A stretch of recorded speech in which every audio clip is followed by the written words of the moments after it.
Module 1. Socializing. Unit 1A. Reading and Vocabulary.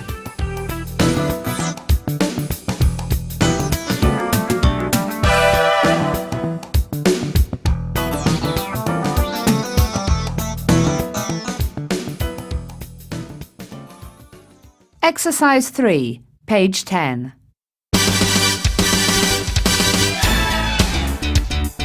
Breaking the ice.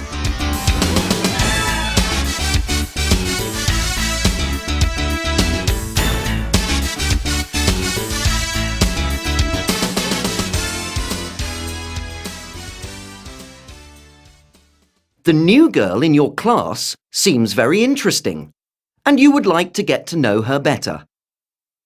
The guy at the skate park does some amazing tricks, and you would like him to show you how. But whenever the opportunity to talk to them comes up, you can't think of anything to say. Your palms sweat, you blush, and you look away. Whether you are starting a new school, going to a party where you don't know anyone, or want to approach a person you fancy, you often need to break the ice in order to start a friendly conversation. Breaking the ice means saying or doing something to stop feeling shy or uncomfortable around someone you don't know very well. The reason you feel this way is that you don't know how the other person will react. But don't let it get you down. You shouldn't worry. Almost everyone feels uncomfortable when they first meet other people.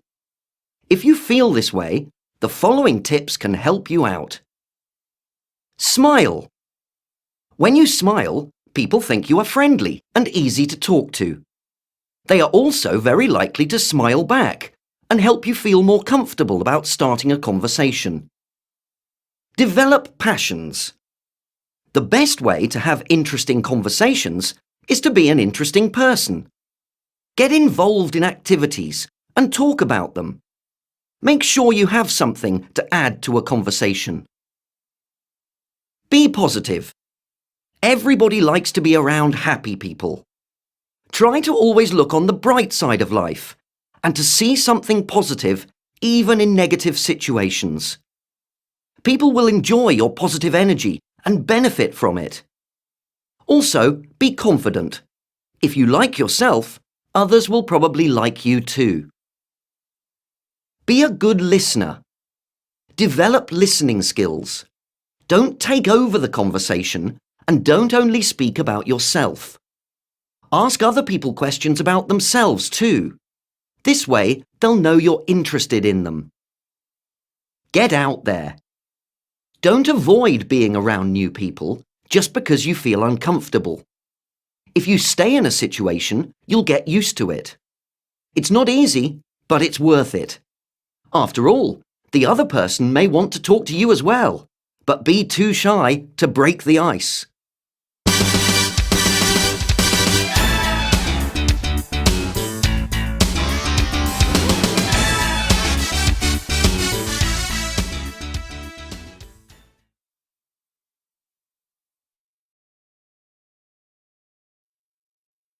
Exercise 6, page 11.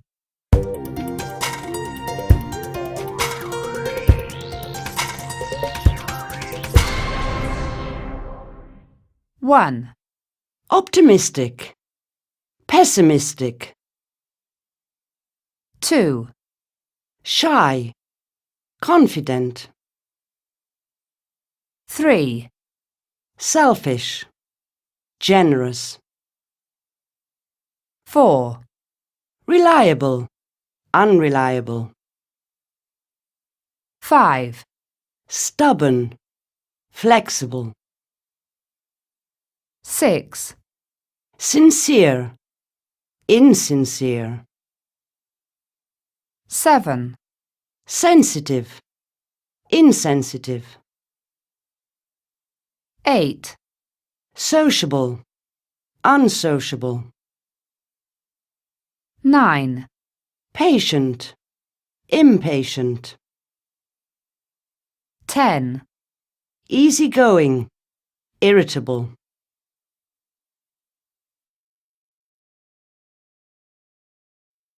Exercise 7, page 11.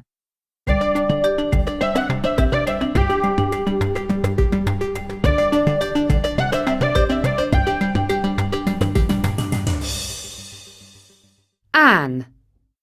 I consider myself to be the sort of person who enjoys other people's company.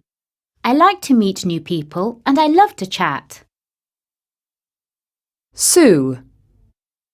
I like to do things my own way, and I don't listen to other people, even if deep down I know that what they are saying makes sense. Billy. I don't think there's anything wrong with putting yourself first. I mean, let other people worry about themselves. We've all got our own problems, and I always look after my own needs before I think about anyone else.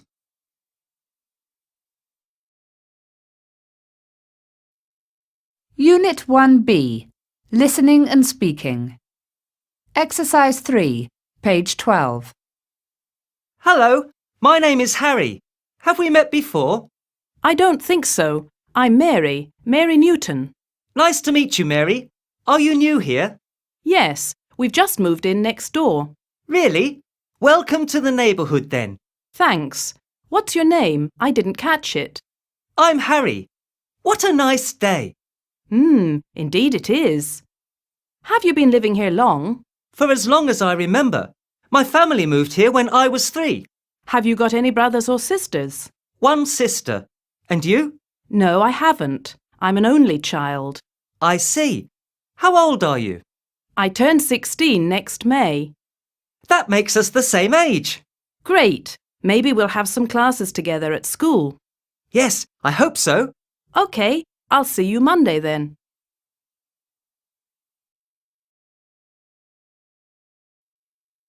Exercise 5B, page 12.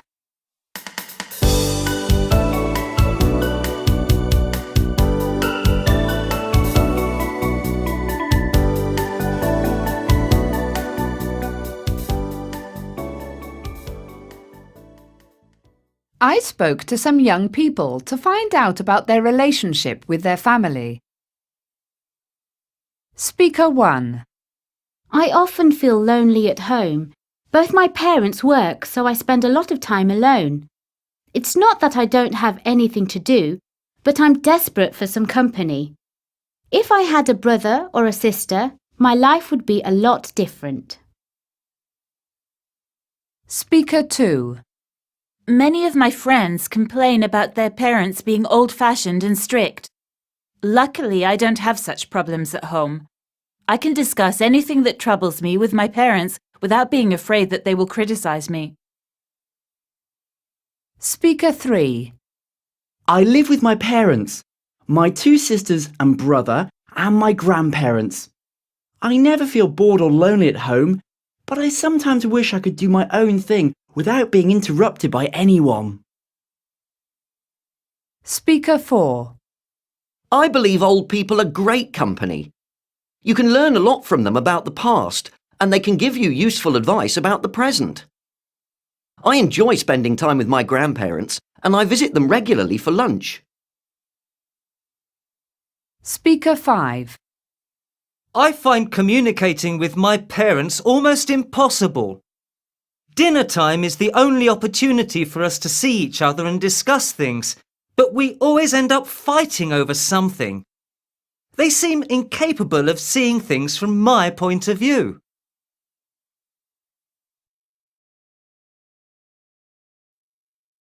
Exercise 5B, page 12.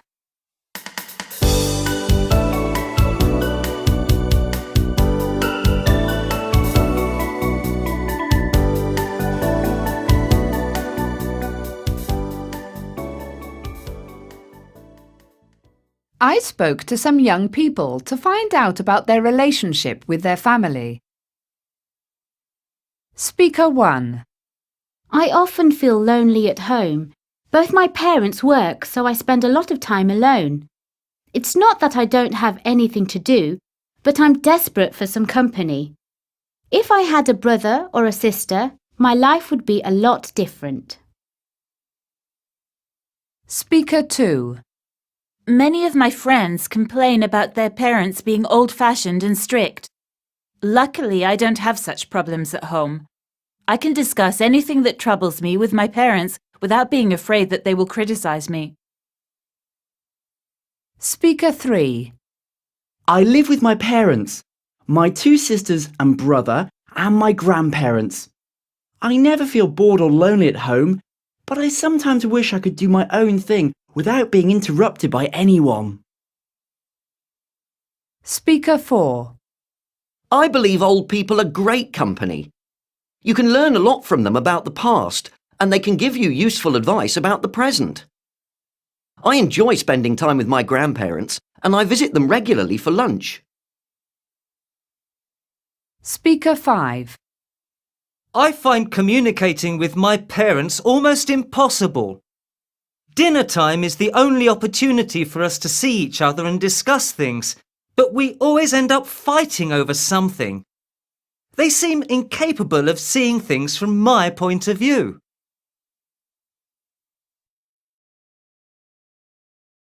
Exercise 6A, page 13.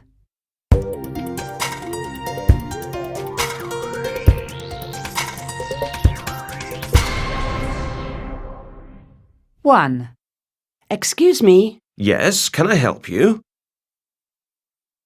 2, Pleased to meet you. I'm John. Pleased to meet you too. 3, Is this seat taken? No, please sit down. 4. What a nice day. Indeed it is. 5, Good morning. Hello. 6, How are you? Fine, thanks. 7. I'm afraid I have to go now. See you later. 8, Make yourself at home. That's very kind. 9, Can I offer you something? No thanks, I'm fine. 10. Thanks for coming. Well, thank you for inviting me.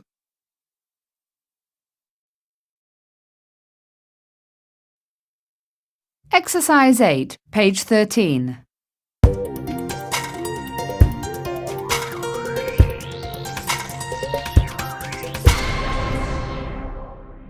One, How's it going? Couldn't be better.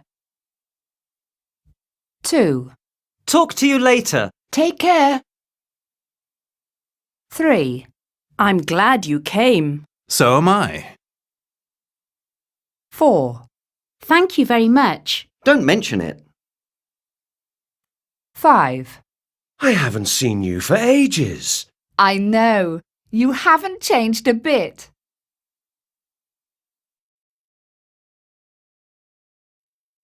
Exercise 9, page 13.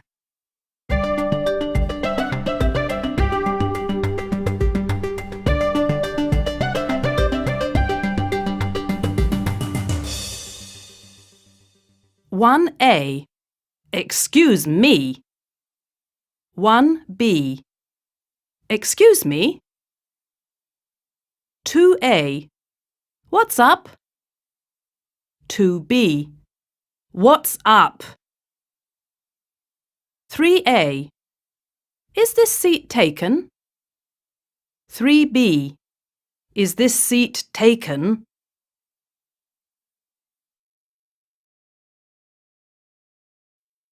Unit 1D, Vocabulary and Speaking.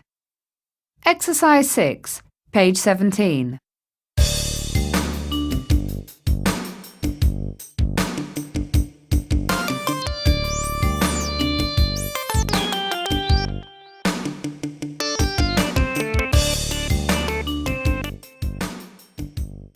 Hey, Jane, I hear you've got a new neighbour.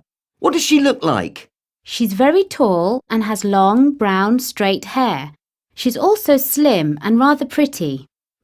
She sounds great. Yes, she's a lovely girl. She's friendly and has a great sense of humour too. Oh, and she loves photography, just like me. What's her name? Laura Laura Smith. Who was that man I saw you with in the town centre last week?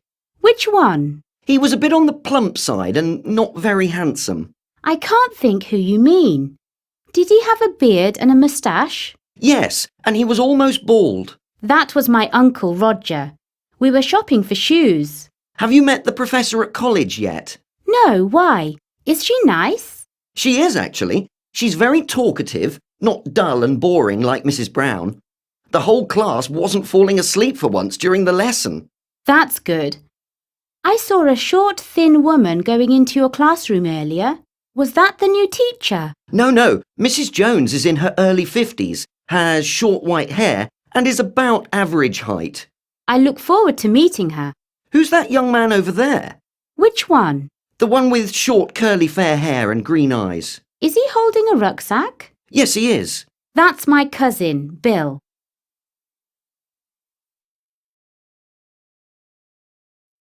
Culture Corner 1. Socialising in the UK. Exercise 2, page 21.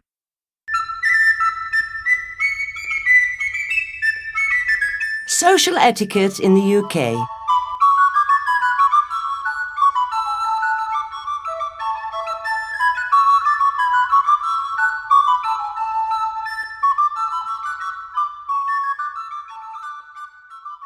The British are famous for their language, sense of humour, and of course politeness. So, when you are in the UK, make sure you respect the social etiquette in the following situations. British people are quite reserved when greeting one another. A handshake is the most common form of greeting when you meet someone for the first time. It is only when you greet close friends or relatives that you would kiss them on the cheek or give them a hug. The British may also call you by many different affectionate names, such as dear, chuck, mate, gov, son or madam.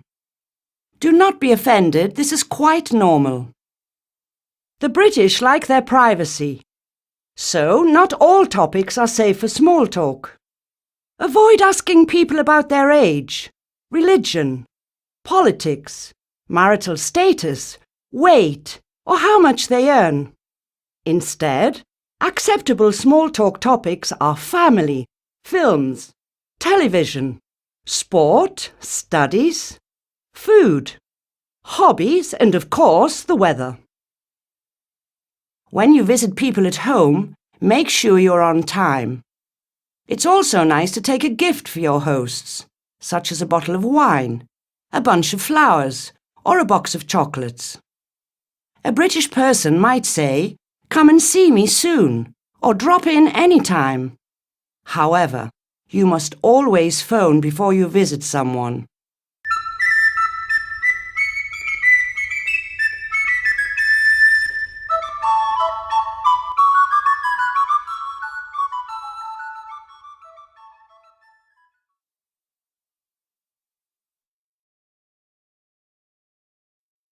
PSHE, Across the Curriculum, 1. Exercise 1, page 22.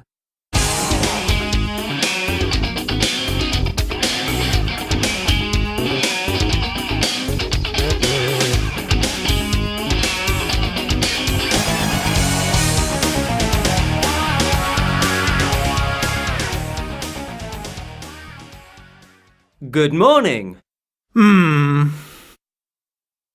Nice day. Dim. Sorry. Glad. Hadn't. Had. Go. Stay. Work. Play. Pro. Con. Off. On. Front. Back. Taught. Slack. Open. Shut. And. But. Over. Under. Cloudless. Thunder. Detour. Highway. New way. Throughway. Byway. My way.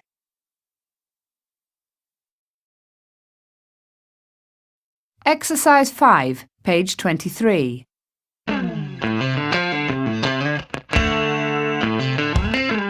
Dealing with conflict.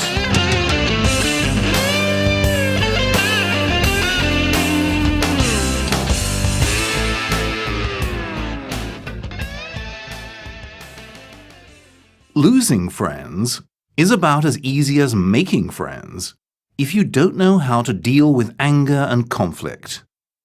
Conflict is part of everyone's life. It will show up at school, at work, and at home. It's okay to feel angry, frustrated, annoyed, disappointed, or sad.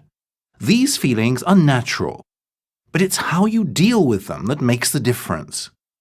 Some people scream, shout, swear, call people names, try to get back at or even hit the person who has hurt them. Others do their best to keep away from disagreements, but very few deal with conflicts successfully. Resolving conflict is a step-by-step process.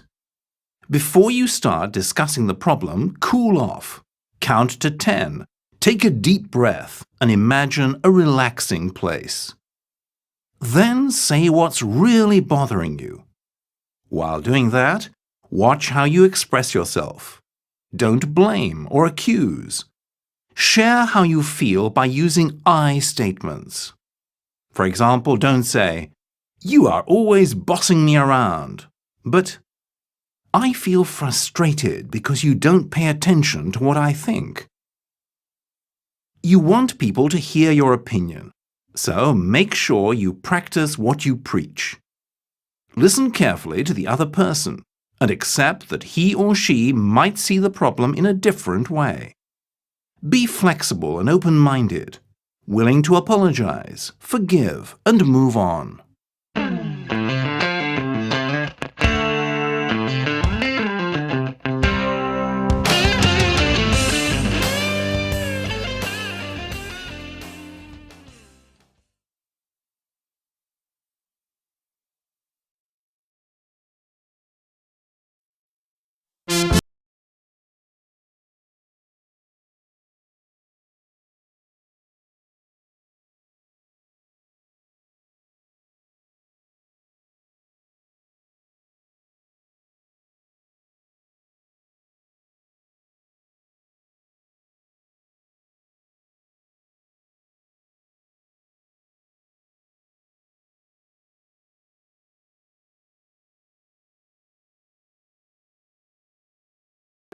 Exercise 2, page 26.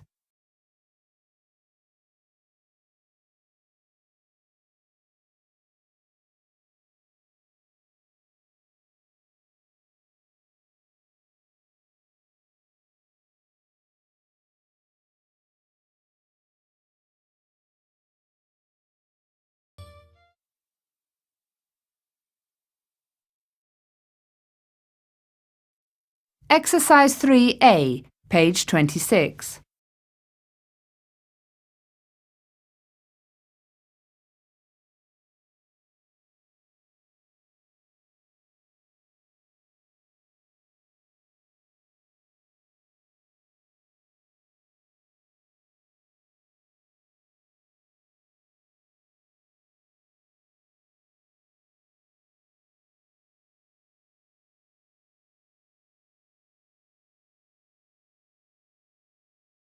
Lunchtime at school and you're heading for the canteen. But what will you have to eat? Will you have a sandwich and an apple, or maybe a hot meal? Things are a little different in Japan. Children open their lunch boxes to find rice shaped like footballs, eggs that look like rabbits, or flower-shaped carrots all packed up in an obento. An obento, or bento, is one of the oldest food traditions in Japan. Basically, it is lunch served in a box. Obento boxes have been part of the Japanese society since the 5th century, when people used to take a packed lunch with them to work. Bentos have become very popular since then, and you can buy them almost anywhere nowadays, at theatres, airports, and even at train stations. An obento usually consists of 4 parts rice, 3 parts meat or fish, fried or grilled, 2 parts vegetables, pickled, boiled or steamed, and 1 part fruit. It should be nourishing and healthy, but it must be appealing too. You often see food shaped like flowers, animals, and sometimes even cartoon characters. Mothers take great pride in creating school bentos for their children. Nursery schools have established regulations for an obento. Food should be easy to eat with chopsticks or the fingers, portions should be small, and it should be pleasing to the eye. It should also include food that the child would not normally eat, so that they won't become a fussy eater. The Japanese have always looked upon the mother as one of the main influences of a child's success. Taking time to prepare their children's food shows their love for them. And what happens if a Japanese mum runs out of ideas? There are almost 400 magazines available to get inspired.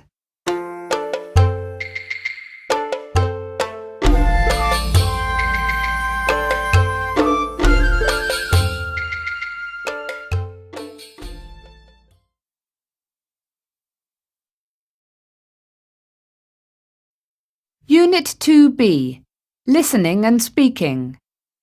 Exercise 1, page 28.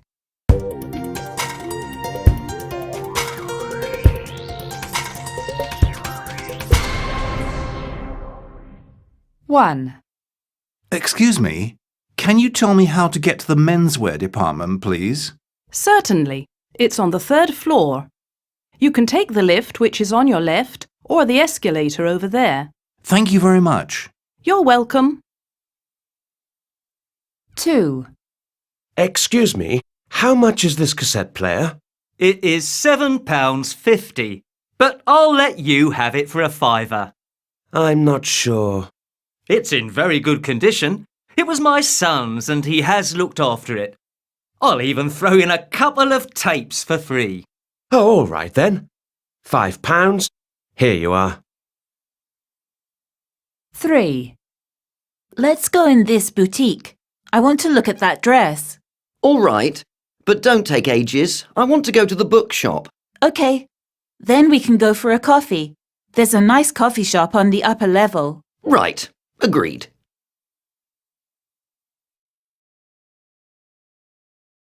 Exercise 5, page 29.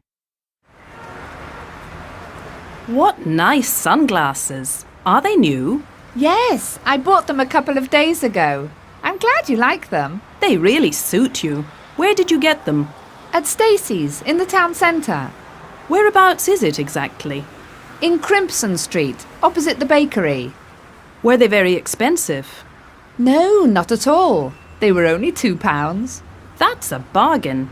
I think I'll go and have a look myself on Saturday. We can go together if you like. Great! 10:30 at the bus station.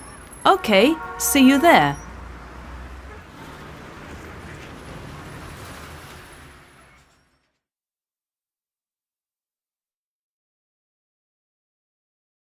Exercise 6, page 29.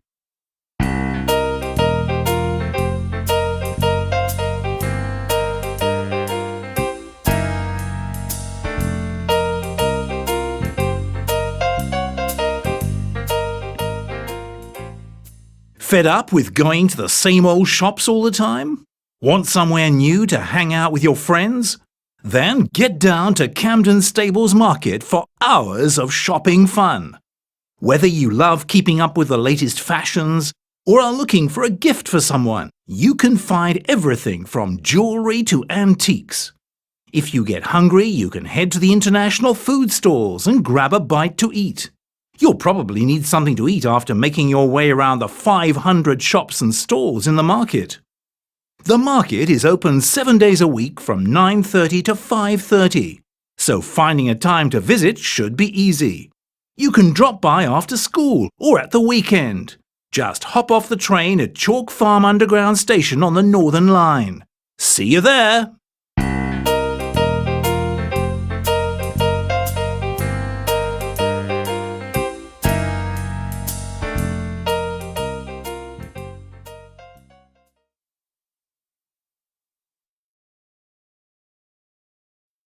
Exercise 7, page 29.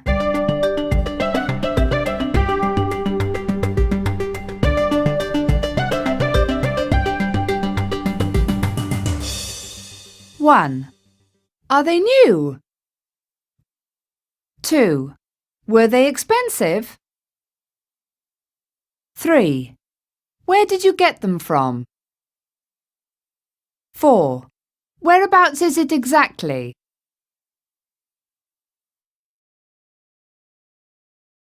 Exercise 8, page 29.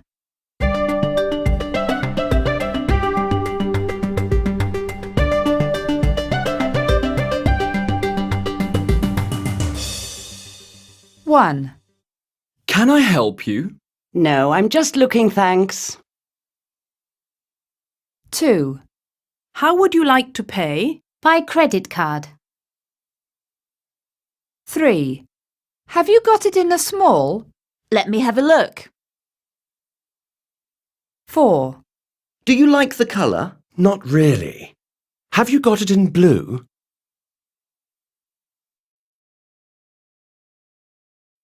Unit 2D, Vocabulary and Speaking. Exercise 7A and B. Page 33.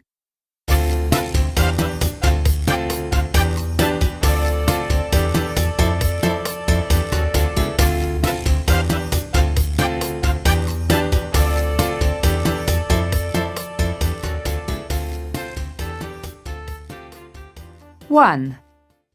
Do you want to go and get something to eat? Yeah. Do you have anywhere in mind?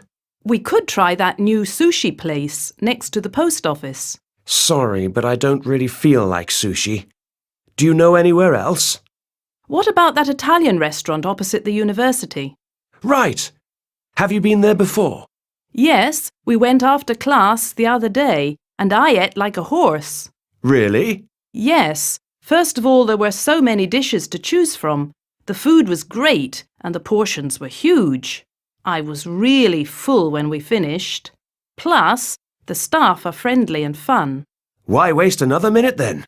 Let's get going.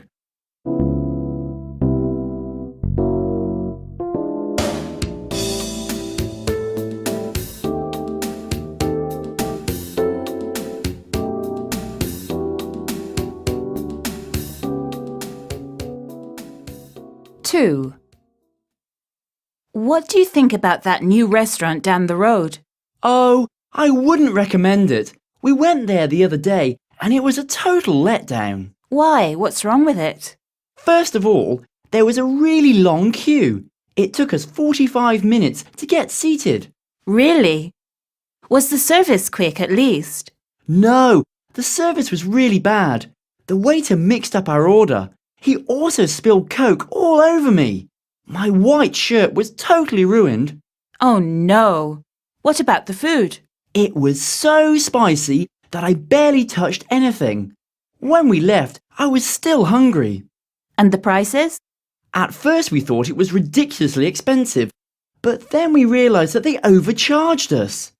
After sorting that out, the prices turned out to be reasonable, but I'm not going back there ever again. I can see why.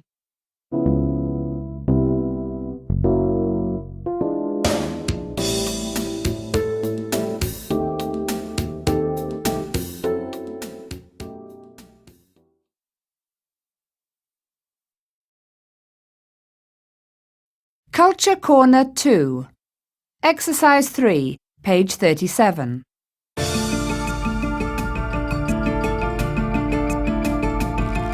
Charity begins at home.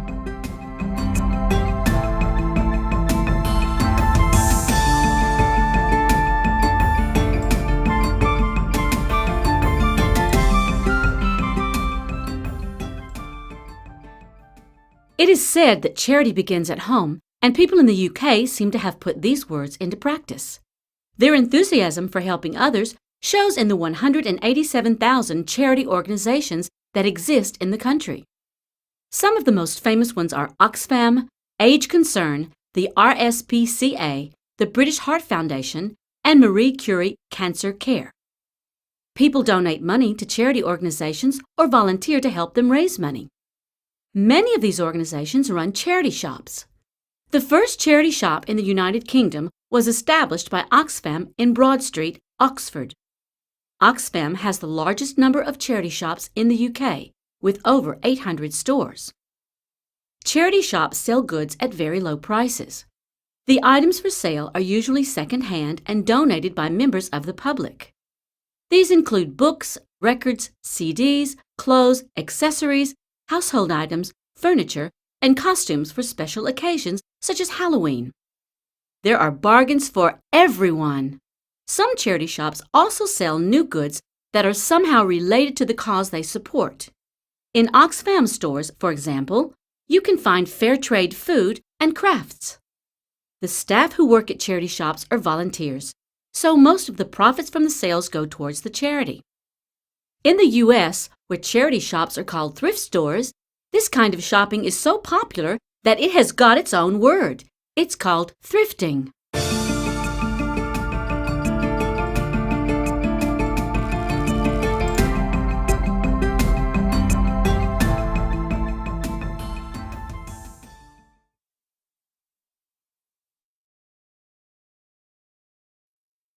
Going Green, 2. Exercise 3, page 38. Paper bag versus plastic bag.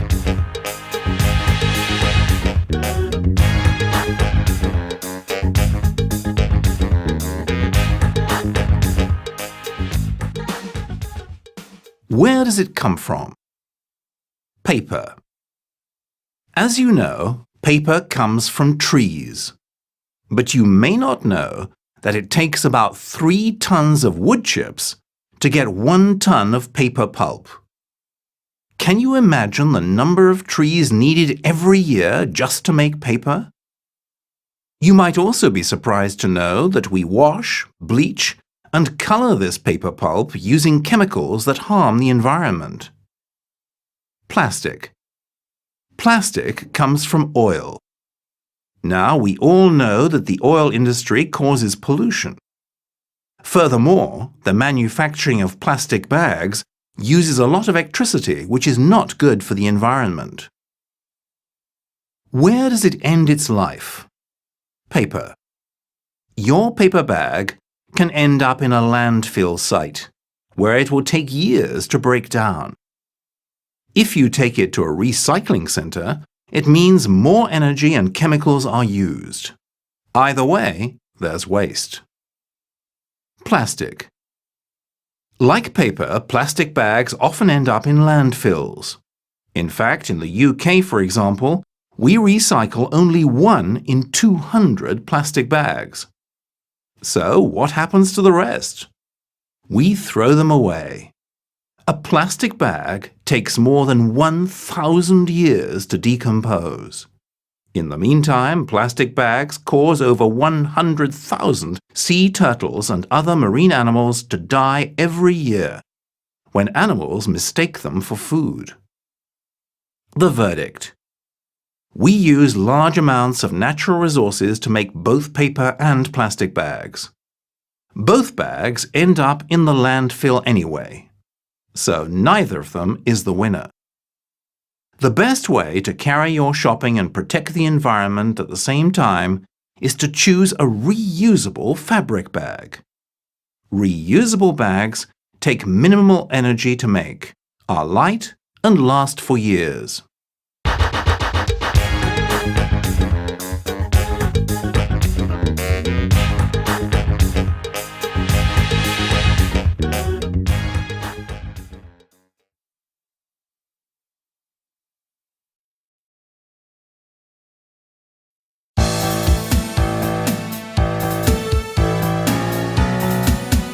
Module 3, Great Minds. Unit 3A, Reading and Vocabulary.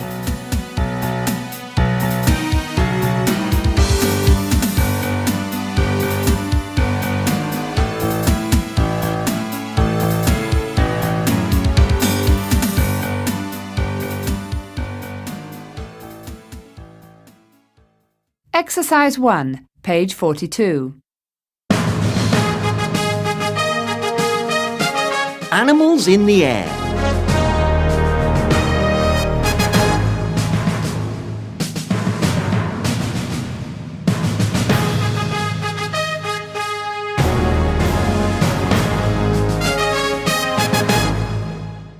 Can you believe that the history of the hot air balloon all began with a sheep, a duck, and a chicken? One day in 1777, Joseph Montgolfier was relaxing in front of the fire with his laundry drying nearby. After a while, he noticed that one of his shirts had started to float upwards. The young man was curious about what was happening, so he threw some small pieces of paper into the fireplace to see if the same thing happened to them. When he saw them coming out of the chimney, he came to the conclusion that smoke had the power to lift things up and carry them through the air. Joseph loved science and wanted to become an inventor, so he started trying to think of a craft that would be able to capture smoke and heat and lift people off the ground. Along with his brother Jacques, he began performing experiments on something that later became the first hot air balloon. The Montgolfier brothers quickly realized that it was heat and not smoke that had the power to lift things. On the 19th of September 1783, they presented their first hot air balloon, which was made from paper and cloth. They burned some straw underneath it, and the heat helped the balloon to float. As this was its first trip, the Montgolfier brothers were too nervous to go up in the balloon themselves.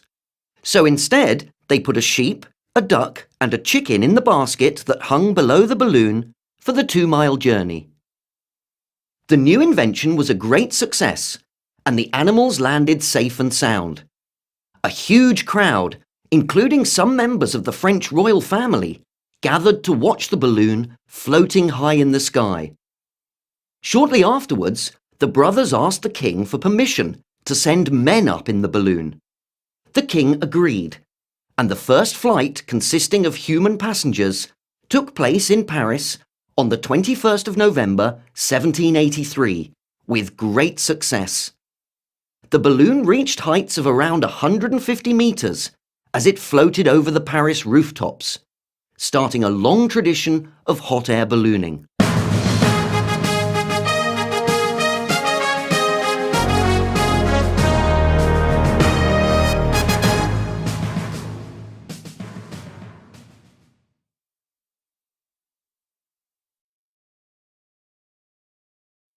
Unit 3B, Listening and Speaking.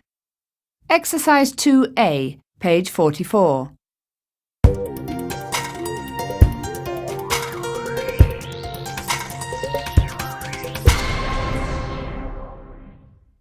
One. Bob gets to travel a lot, but that's okay. A desk job isn't for him. 2. John works Monday to Friday, 9 to 5. It's a full-time job. 3. The hours are unpredictable. My father often has to work overtime.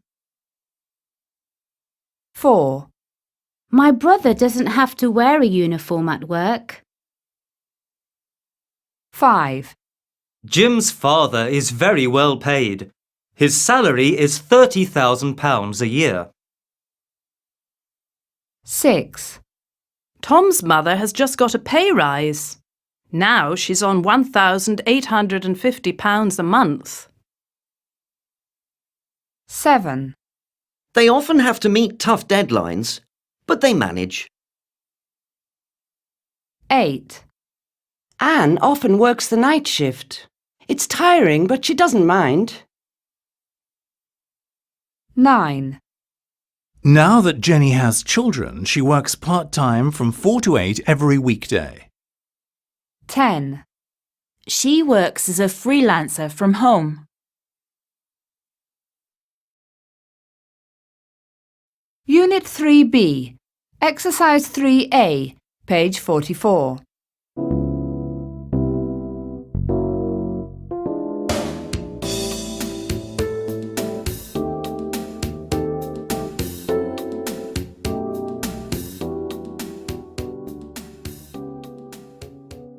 What does your mum do for a living? She works as a personal assistant to the general manager of a computer company. Is it part-time? No, she works 9 to 5, Monday to Friday. What exactly does the job involve? She makes travel arrangements for her boss and she gets in touch with different clients around the country. What's the pay like? The money's great. She gets over £20,000 a year. She also gets a 3-week holiday every summer.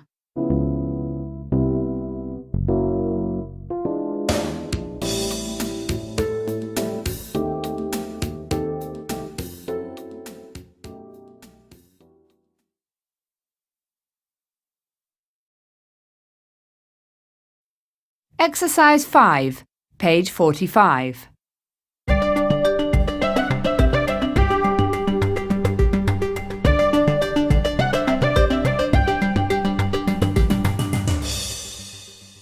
One. How long has he been out of work? 4 months. 2. How's your mum finding her new job?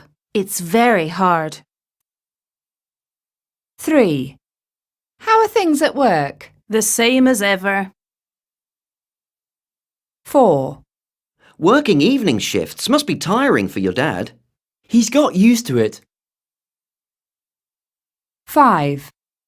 He's got a job as a sales assistant. What does the job involve?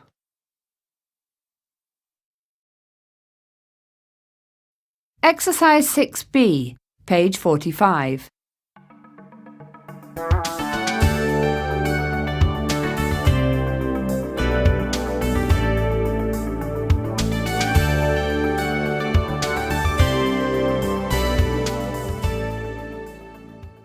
Good afternoon, Miss Shields.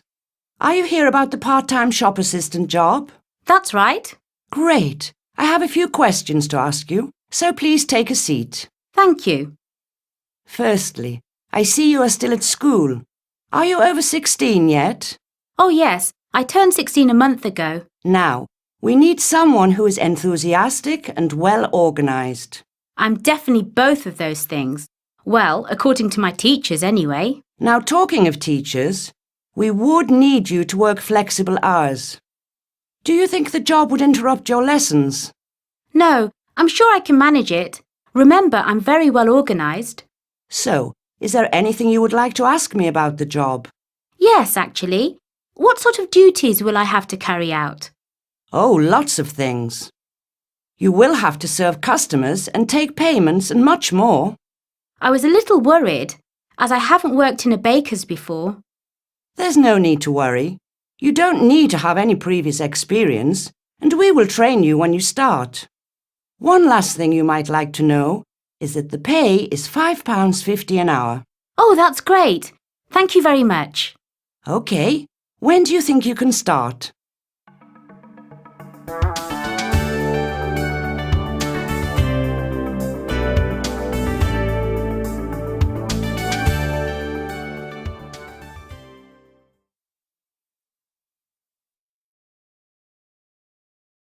Exercise 7A, page 45.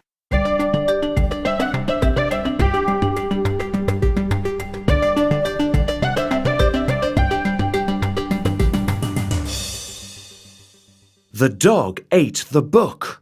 The dog ate what? What did the dog eat? The dog did what?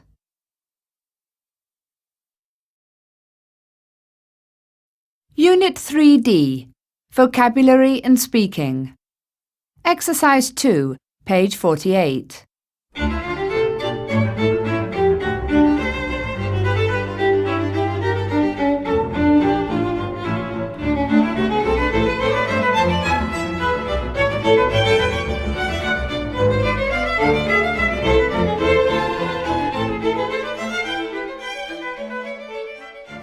Marie Curie was born Maria Sklodowska in Warsaw, Poland in 1867. She was the youngest of 5 children. Her parents worked as teachers, and they brought her up to love learning. Her mother died in 1877. Mania, as they called her, and her sisters had to get jobs. Manya became a tutor for a family. She enjoyed her time there and could send money to her father and her sister Bronya, who was studying medicine in Paris. When her sister got married, she invited Manya to live with them and study at the Sorbonne. It was then that she changed her name to Marie. Marie studied physics and maths and got her master's degree in both subjects. When she graduated from university, she started research into magnetism. It was at that time she met Pierre Curie, a young scientist. They fell in love immediately and got married. Marie moved to his house and they both started examining uranium and other elements to decide whether they were radioactive. It took them 4 years to isolate the radioactive source, which she named radium. For this, they won a Nobel Prize in Physics in 1903. In 1906, her husband died in an accident, and Marie got the position they had offered him at the Sorbonne. In 1911, she got a Nobel Prize in Chemistry. During World War I, she designed the first mobile X-ray machine and travelled with it along the front lines. Marie died in July 1934 in Paris. She died of radiation poisoning. She worked hard and proved that if a person keeps to their goals, they will succeed. For her, success came with the 2 Nobel Prizes she received, and the fact that she was the first woman to ever get one. We all owe her our respect and admiration.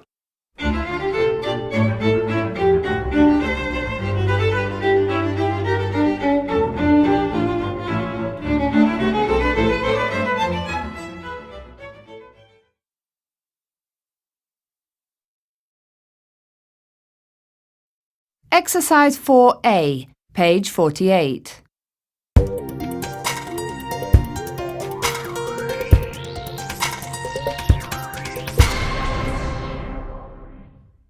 A. Infant, baby, 0 to 1 years. B. Toddler, 2 to 3 years. C. Child, 4 to 12 years. D. Teenager, 13 to 19 years. E. Adult, 20 to 59 years. F. Senior citizen, 60 years plus.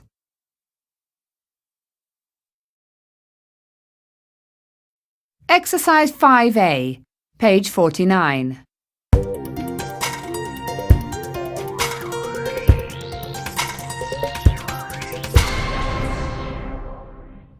One. Sheila studied law and got her degree a year ago. She's now working as a lawyer. While at university, she met James. They got married in 2 months' time. 2.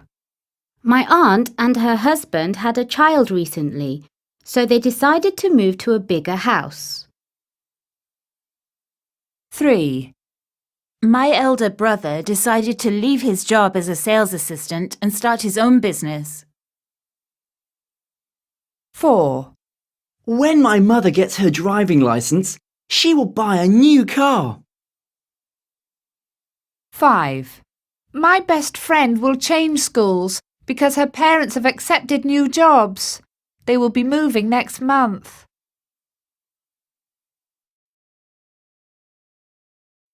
Exercise 6A, page 49. Speaker 1. A year ago, my husband got a great new job. But there was only one problem. It was 300 miles away. We had to move house and leave behind our friends and family. But we don't regret it. It was difficult for the first few months, but now we love it here. Speaker 2. I loved my job at first, but I slowly realized that I had no future there. There was no chance of being promoted or earning more money. So I applied for a job at another company, and here I am now, in a new job with more money and responsibility. Speaker 3. My family is very close, so I found it difficult when I had to go to university. The course I wanted to do was miles away, so I had to leave home and go and live near the university. I was very upset when I left, but after a while I began to enjoy myself. Of course, it's still difficult being away from my family, but I visit them most weekends. Speaker 4. At first, I was really excited about finding my own flat, but after a while, I found it difficult to afford the bills. So, I tried to find someone to share the flat with. I eventually found Sophia. She is a wonderful girl, and we have become great friends, and I don't have to worry about money so much anymore. Speaker 5. Grandpa had never lived on his own, so we were really worried about him. We checked on him every day, but he kept forgetting things, and one day he left the tap on in the bathroom and water went everywhere. In the end, he came to live with us. It was the perfect solution to the problem.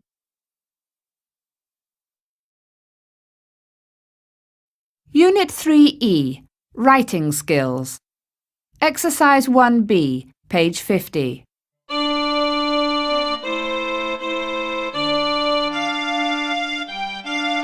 An unusual gallery.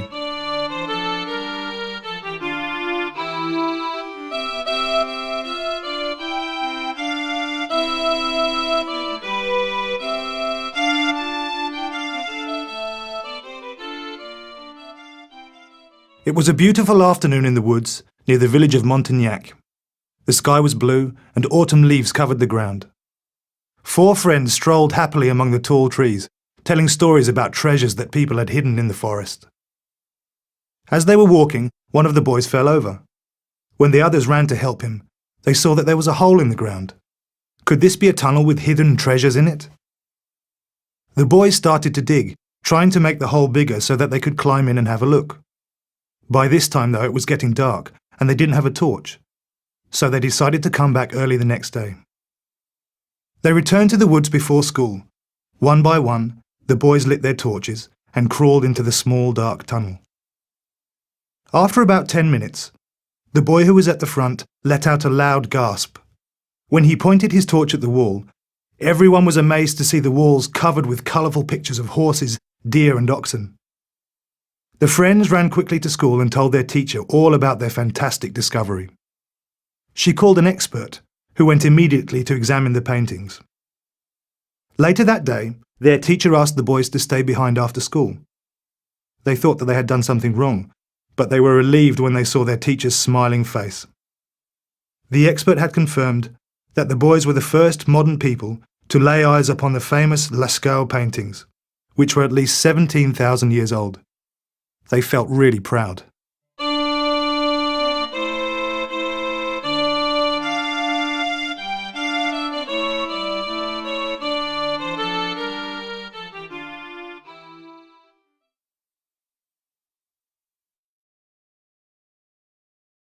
Culture Corner 3. Exercise 2B, page 53. English banknotes.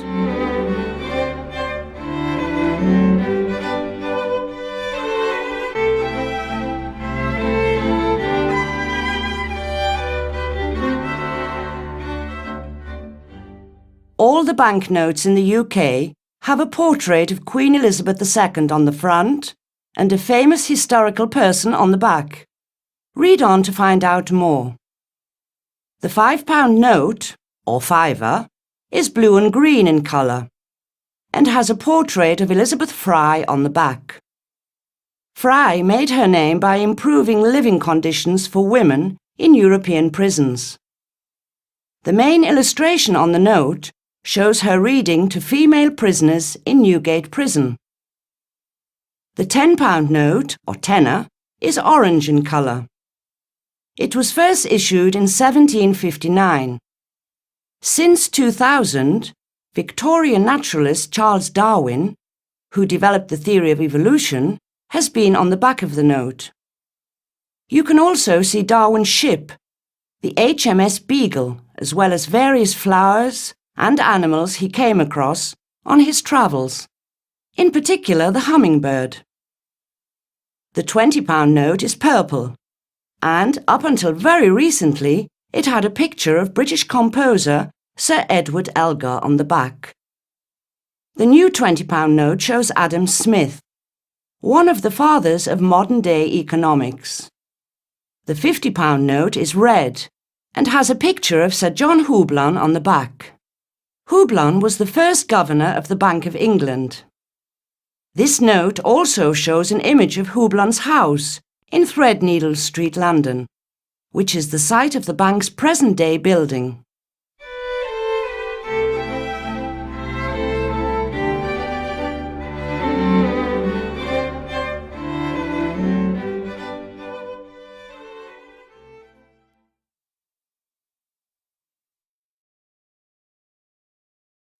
History. Across the curriculum. 3. Exercise 2, page 54.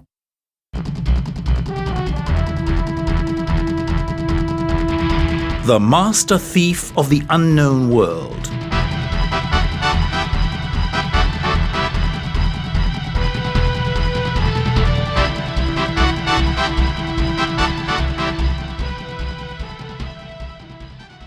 In 1577, 5 ships left Plymouth with Francis Drake and 160 other men on board to sail around the world.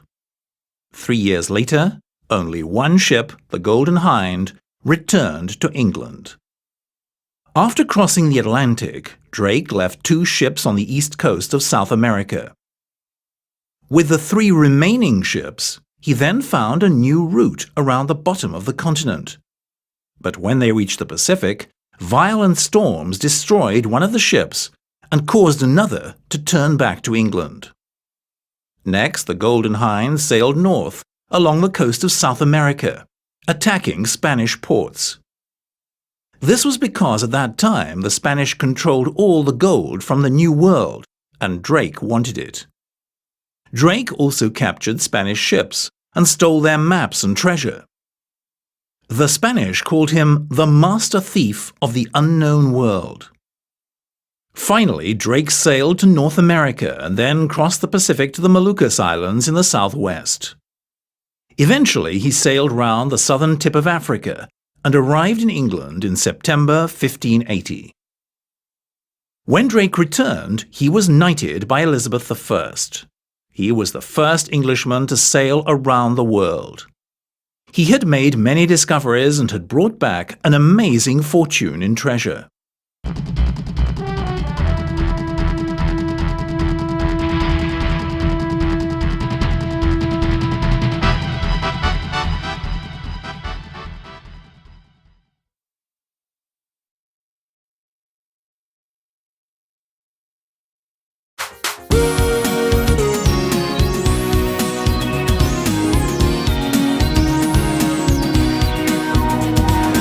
Module 4. Be Yourself.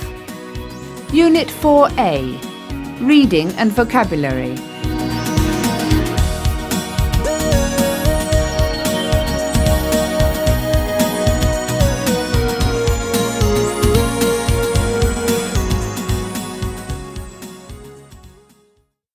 Exercise 7, page 59.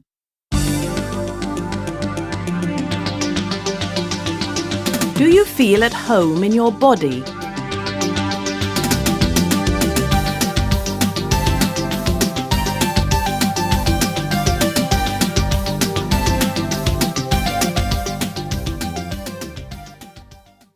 It can't be me. It's Monday morning, and while you are getting dressed, you're looking at yourself in the mirror. I'm too skinny. I'd like to put on a little weight and be a bit taller and more muscular, you think. I also wouldn't mind thicker hair, longer legs, better teeth, and a smaller nose. Speaking of my nose, is that a pimple on it? Oh, here we go again. I can't go out. I can't stand people staring at me. Growing up. Do these remarks sound familiar? Almost everyone would like to change something about their bodies. Teenagers feel that way quite often because their bodies change while they're growing up. As your body changes, so does the way you feel about your physical appearance. Your body image often affects the opinion you have of yourself. Don't compare. As your body matures, you may think that it draws attention to you, and you may feel uncomfortable. You may also compare yourself to your friends to see if you are normal. But growing up doesn't happen at the same speed for everyone. Girls usually start changing sooner than boys. Sometimes they suddenly put on weight as their bodies need fat to grow. On the other hand, boys notice their shoulders getting wider and their voices getting deeper. These changes usually take place over 2 to 5 years. Magazine adverts. Media images from TV, movies, and advertising may also affect your self-esteem. Women and girls on TV and in magazines are usually thin, while men look strong and very muscular. This can make you believe that something is wrong with you if you don't look this way. Media images may also put pressure on you to go on extreme diets or become obsessed with weight training. Remember that it's more important to exercise regularly and eat healthily than to try to change your body to fit an unrealistic image. Adverts sell fantasy and vanity, not reality. Believe in yourself. Although you may often think that your classmates notice every single pimple on your face or every single pound you gain, this is not the case. What they notice is how you feel about yourself. You need to focus on the things you like about yourself and walk with confidence. If you like yourself and the way you look, other people will too.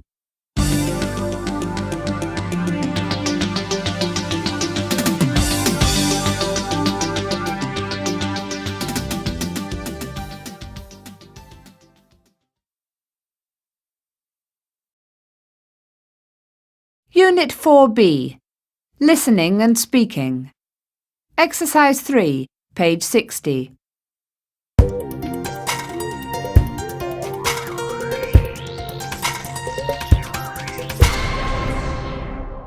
One. How about those trousers? They fit you perfectly. Yes, but they're too casual for the occasion. 2. What about the red shirt? It matches your trousers. You're right. I haven't worn it for ages. 3. This dress is great. Why don't you try it on? The colour doesn't suit me. 4. What do you think of this shirt? It doesn't go with the trousers. Exercise 5, page 61.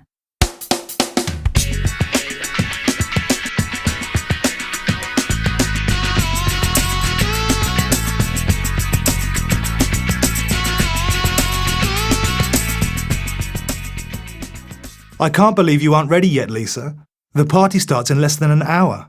I don't know what to wear. Would you mind helping me out? OK. Did you have anything in mind? I was thinking of wearing my baggy trousers and that purple shirt I got for my birthday. What do you think? Those clothes are far too casual. Why don't you wear your black trousers with that nice velvet top instead? They don't fit me anymore. I've grown taller lately and they are too short for me now. Besides, I don't have any shoes that match. What about that black silk dress? I haven't worn that for ages, but why not? Thanks for your advice, Clive. You're the best brother in the world. By the way, when are you going to get dressed? I'm already dressed. Hang on a minute. You're not wearing those scruffy old jeans to the party, are you? Well, I was going to, but seeing as you look so smart, can you help me choose something else? Sure.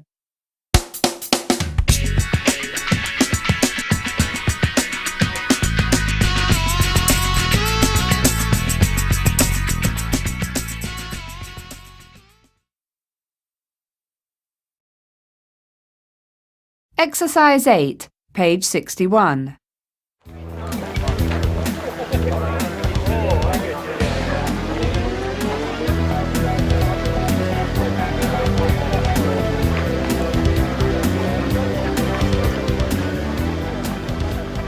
Thanks for coming to the mall with me, Steve. I don't like shopping on my own. No problem, Anne. So, what do you want to buy today?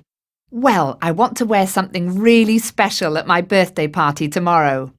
I have a nice black skirt and I want a black shirt to match. Why black? I mean, it suits you, but how about choosing something in a brighter colour? I don't think it would look formal enough. I see. We'd better hurry, though, because the shops will be closing in an hour. You kind of left your shopping till the last minute. I know, but I have a particular shop in mind where I buy most of my clothes. It won't take us long to find something there. Where is it then? Right here. But it's closed. Oh no! But wait a minute, there's a notice on the door. It says that it's moved to the second floor. Thank goodness. Let's go.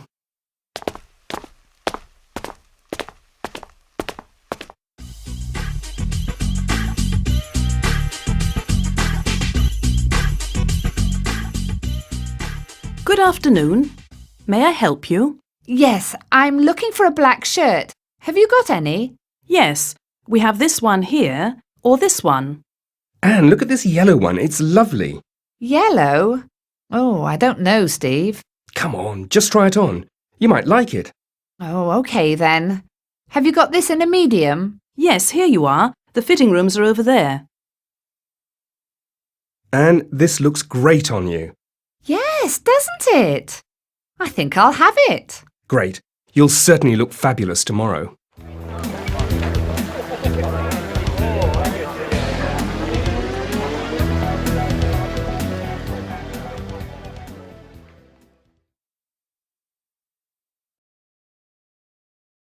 Exercise 10, page 61.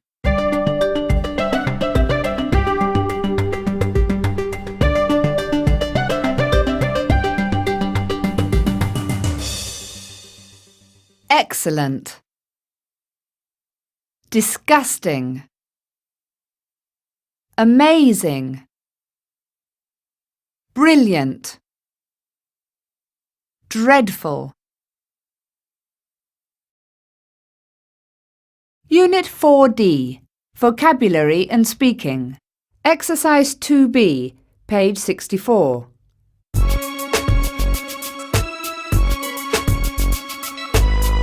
Altered images.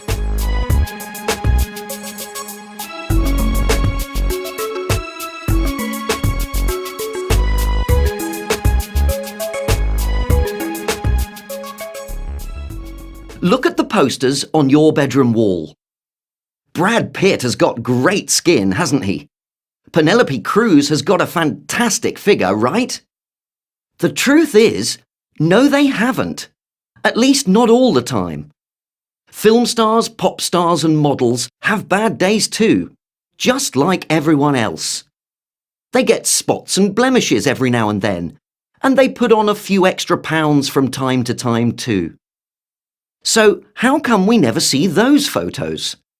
Well, to start with, advertisers think that we don't want to see pictures of people looking less than perfect. What's more, the stars themselves pay their publicists lots of money to make sure their pictures are perfect every time. This means that every photo we see on the cover of a glossy magazine has been retouched.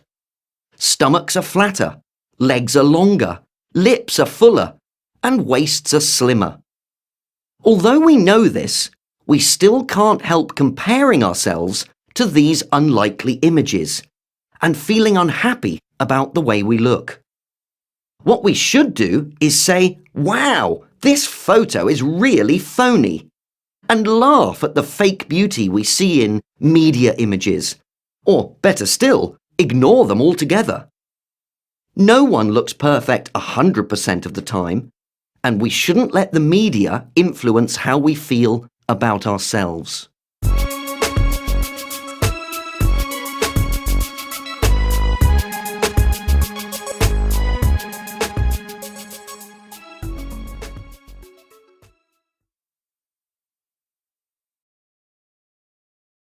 Unit 4F, English in Use. Exercise 2, page 68.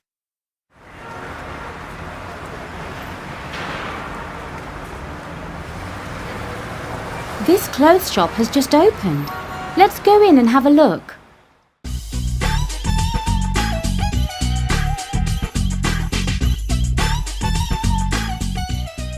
Okay, I know you're addicted to shopping. I want to buy a new dress for a change.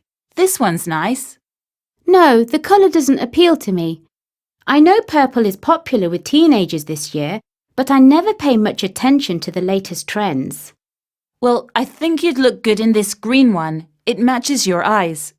Yes, I like it, and it's sure to always be in fashion. I'll buy it.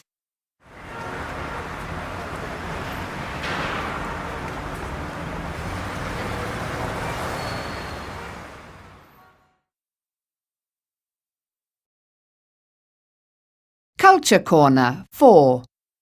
Exercise 2, page 69.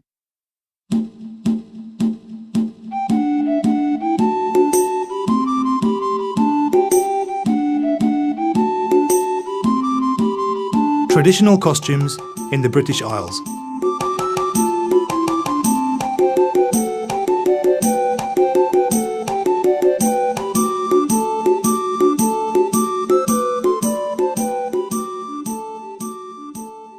Irish traditional costumes make you think of Irish folk dancing. Female dancers wear a long-sleeved dress, knee-high white socks and black shoes.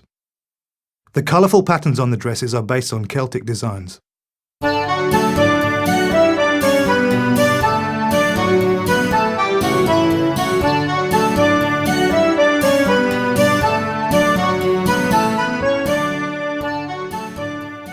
Probably the best-known traditional costume in the UK is the Scottish kilt, with its distinctive tartan pattern. Kilts were pleated woolen skirts, worn only by men, and fastened in front with a special pin. A goatskin bag, called a sporran, was worn around the waist, and a cloak was draped over one shoulder. Each clan or family had its own tartan design. The kilt is still worn on special occasions today.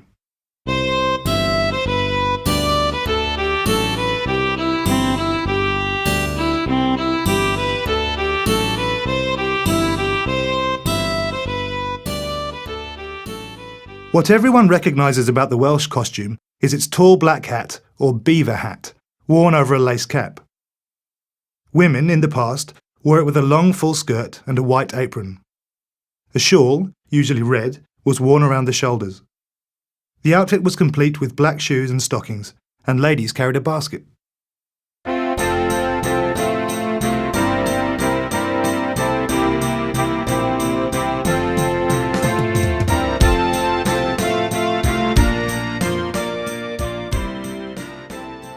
Morris dancing, with its traditional costumes, is a familiar sight in England.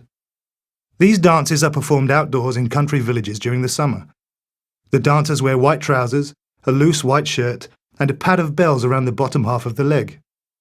Their hats are decorated with ribbons and flowers, and they wave handkerchiefs in the air as they dance.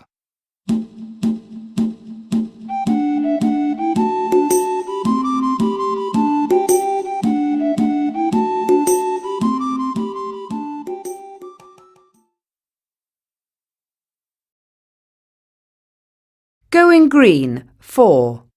Exercise 5, page 70. Eco-clothes.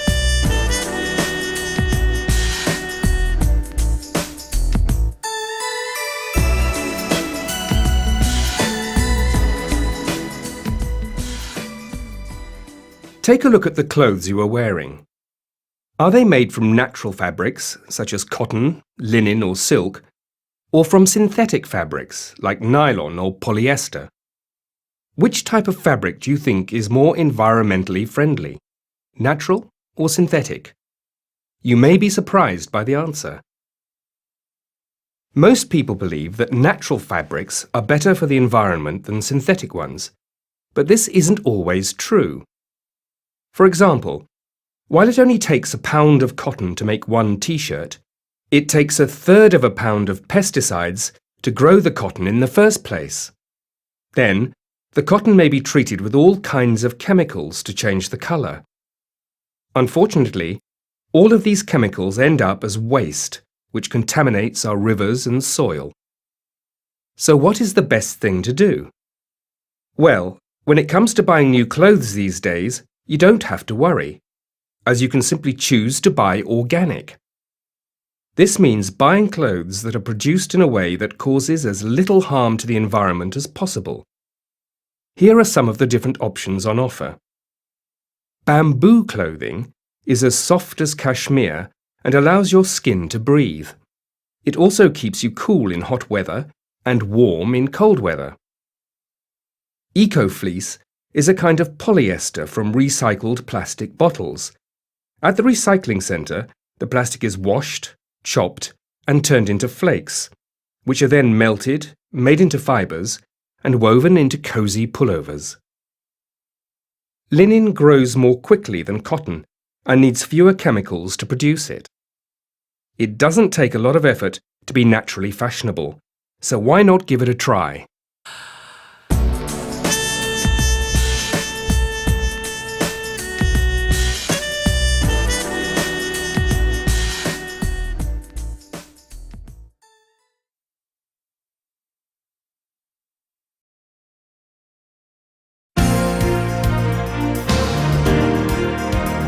Module 5, Global Issues. Unit 5A, Reading and Vocabulary.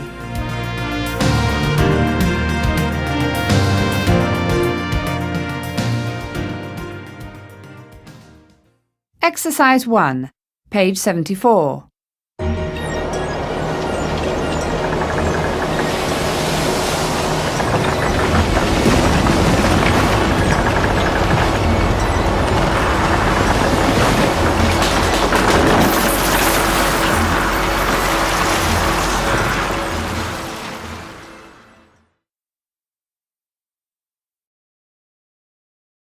Exercise 2, page 74. Tsunami disaster.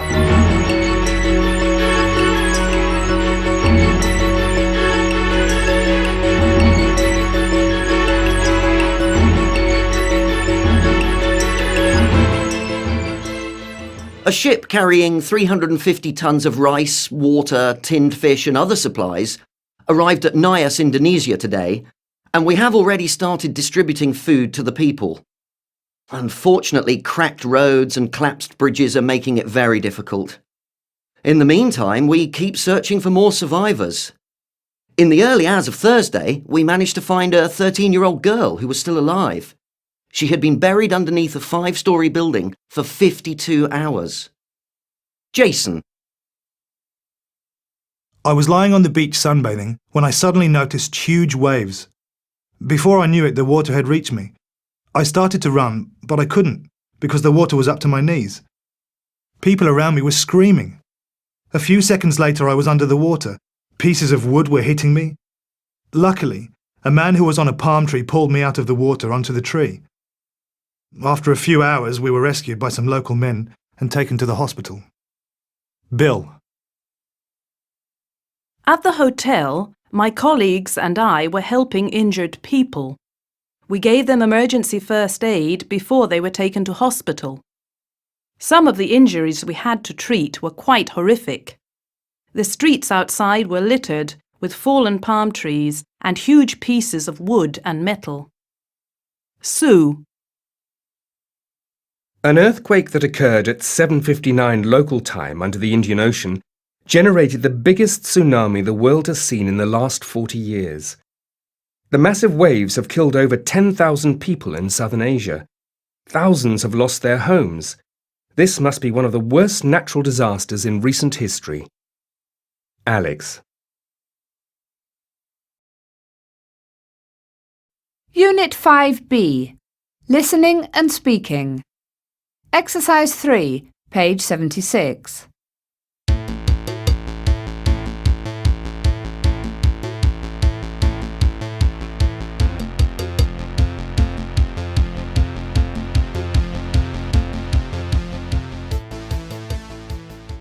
We spoke to some young people to find out their opinion about some current global issues. Speaker 1. I know it seems hard to believe in this day and age, but in some parts of the world, people don't even have clean water to drink. They can become ill really easily and die. Also, many children around the world die from infections or illnesses that could be prevented by giving them the proper medicine. Speaker 2.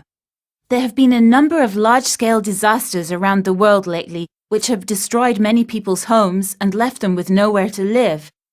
That's why I think an international emergency housing charity or scheme should be set up to help rebuild them. Speaker 3. Extreme weather is one result of climate change, which is what happens when the planet heats up. We all need to do our bit to help cool the planet down and stop the Earth's temperature from rising any more. Speaker 4. I have a part-time job because I choose to work to earn some extra money. But I would not like to have to do hard labour all day, every day for very little pay from the age of 6 or something to look after my family. That's just not fair. Speaker 5. It's terrible. One by one, all the animals will die out until there are only humans left. There may be animals we haven't even discovered yet, and we never will, because they have been wiped out by mankind. Speaker 6. National and international conflict and warfare has caused more death and destruction than anything else in the history of the world. We should all learn to live in peace and stop starting wars over political or religious differences. Why can't people just agree to disagree? Exercise 5A, page 77.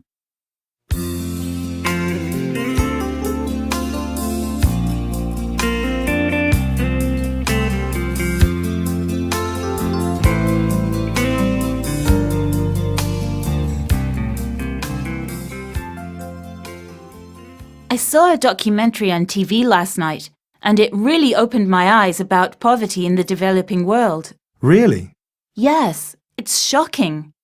For example, did you know that half the people in the world live on less than $2 a day? That's nearly 3 billion people. Really? I didn't know that. It's true.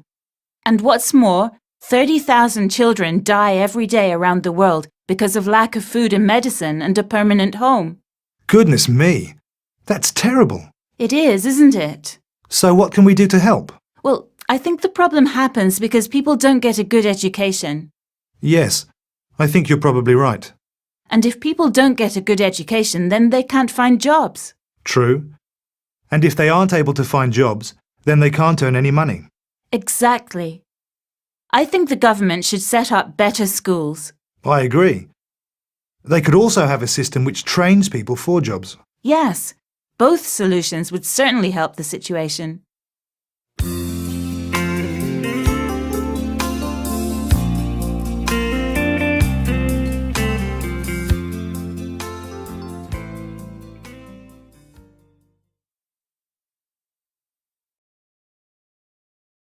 Exercise 6, page 77.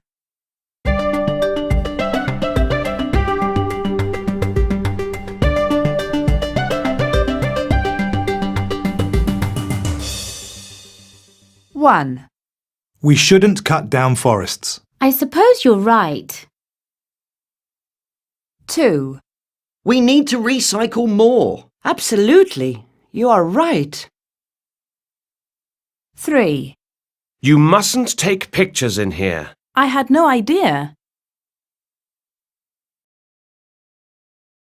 Exercise 7, page 77.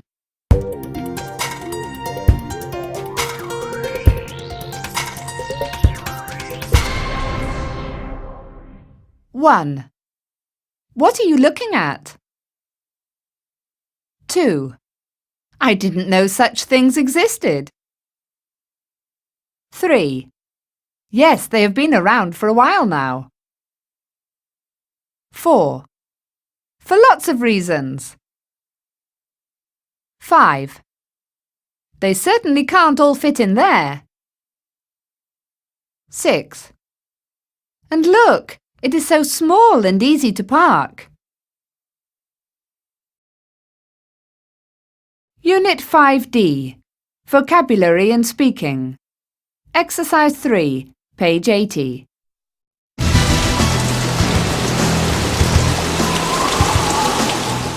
Red sky at night, shepherd's delight. Red sky in the morning, shepherd's warning.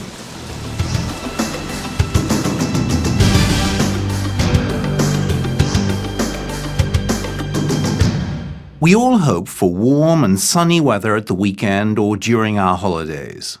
The majority of our planned activities are based on what the weather will be like. So it is important to know ahead of time what to expect. These days, meteorologists, with the help of modern-day technology, are able to use satellite information to tell us what the weather forecast will be all around the world. It wasn't always so easy, though. In the old days, people that relied on the weather in order to do their job needed to find ways to predict what might happen. Sailors and farmers began developing techniques to figure out what the winds might do or whether any rain might be on the way. They used everything around them, including watching the clouds, observing the behavior of animals, and inspecting plants and the soil. Over the years, many sayings, rhymes, anecdotes and stories were developed to help people prepare themselves for weather events. Many of these sayings are still used today and seem to be accurate in predicting some weather events. So, next time you want to plan a weekend away, make sure you check out the sky the night before and watch your family pet to see if the weather will be agreeable or not.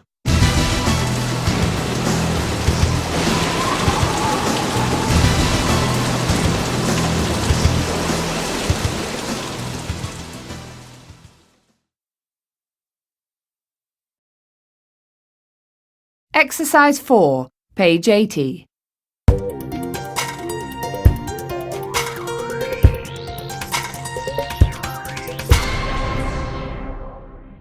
Onion skin is very thin. Mild winter is coming in. Onion skin is thick and tough. Winter will be cold and rough. Pale moon rains. Red moon blows. White moon neither rains nor snows. Evening red and morning grey, two sure signs of a fine day. Clear moon, frost soon. When seagulls fly to land, a storm is at hand. When clouds appear like rocks and towers, the earth's refreshed by frequent showers. Exercise 7, page 81.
Exercise 9, page 81.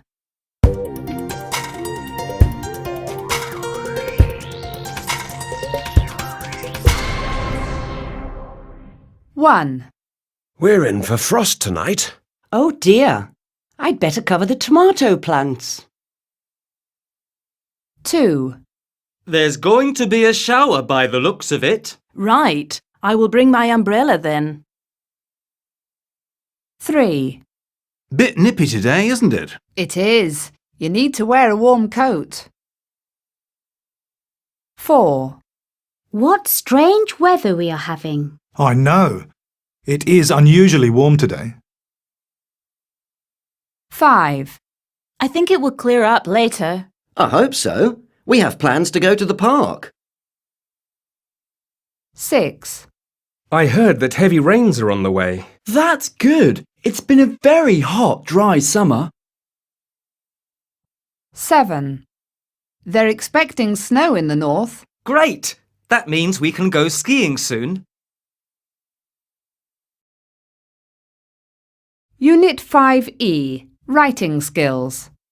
Exercise 1, page 82.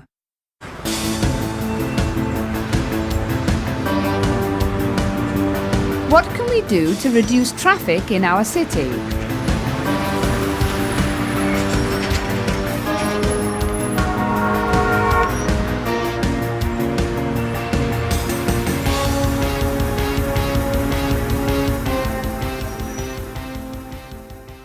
Heavy traffic is one of the most serious problems that our cities have to deal with nowadays.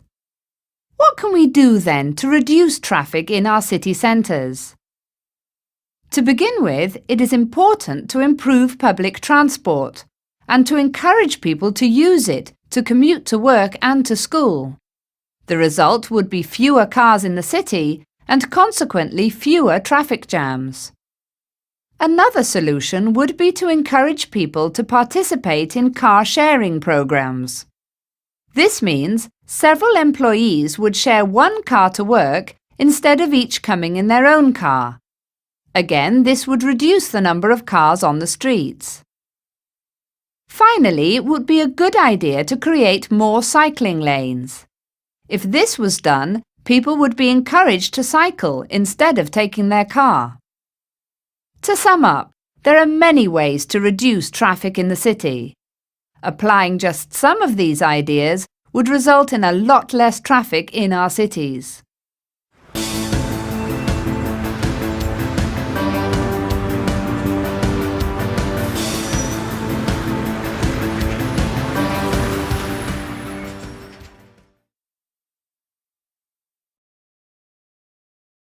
Exercise 5, page 83.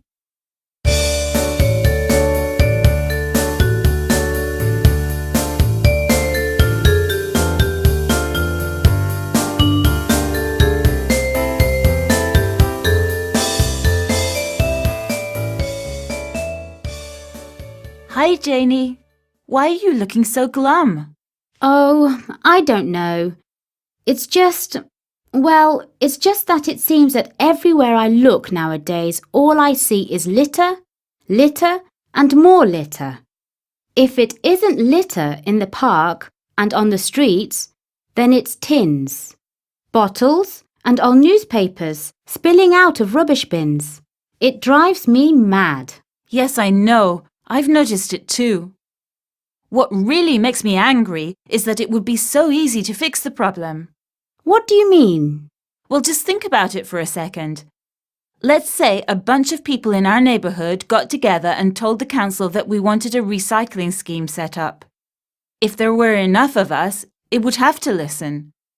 And if we had a recycling scheme, then household rubbish would be put to good use, and the amount of rubbish generally would be greatly reduced.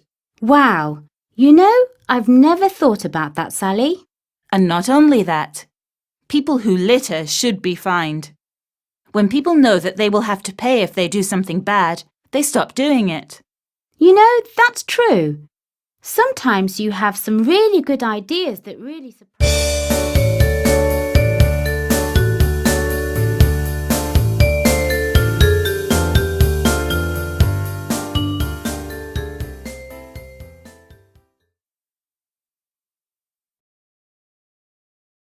Culture Corner 5. Scottish Coos. Exercise 1, page 85.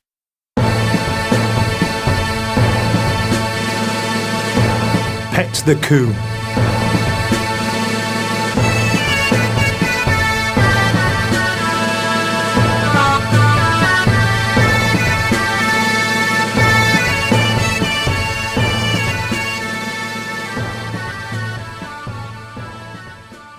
When you think of Scotland, the first animal that probably comes to mind is Nessie, the legendary and shy monster from Loch Ness.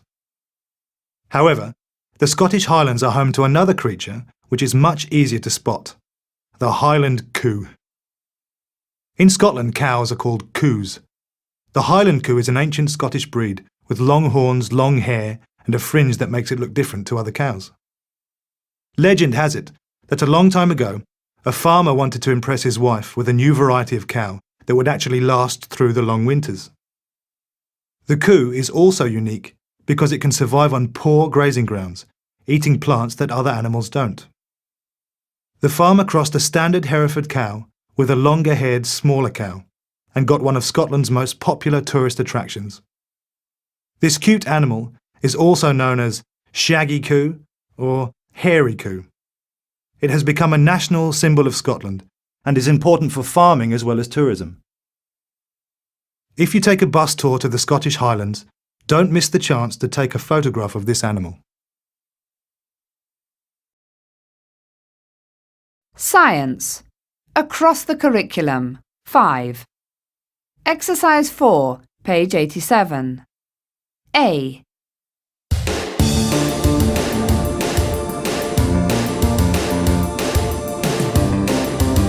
Tornadoes. Anytime, any place.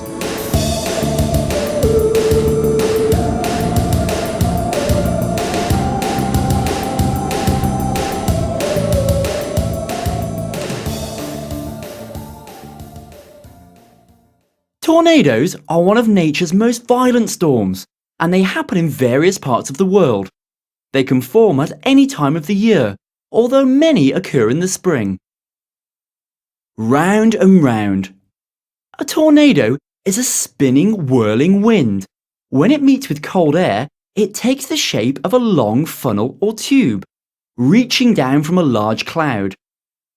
It is formed when warm air near the Earth's surface rises and meets with cold air.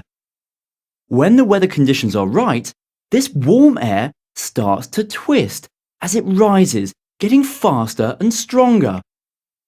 It is a bit like watching water disappear down the plug hole in your bathtub. If this huge, twisting rope of air hits the ground, it may cause great damage. Tornadoes can reach speeds of more than 250 miles per hour, ripping roofs from houses, uprooting trees, and tossing heavy objects like cars in the air. Measuring disasters. In 1971, a meteorologist named Theodore Fujita developed a scale to show how strong tornadoes are.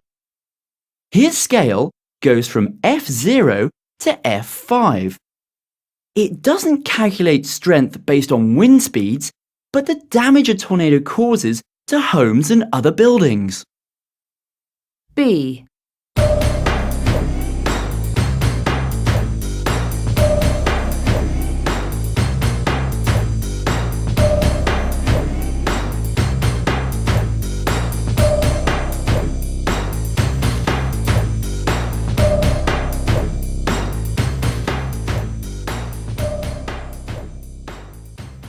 Hail. Different sizes. Hailstones are lumps of ice. They can be as small as peas or as big as cricket balls. In Kansas, USA, a hailstone fell that was 44.5 centimeters across. Getting ready to drop. Hail is formed when raindrops start to fall. Before they reach the ground, they are blown up into the clouds again by strong winds.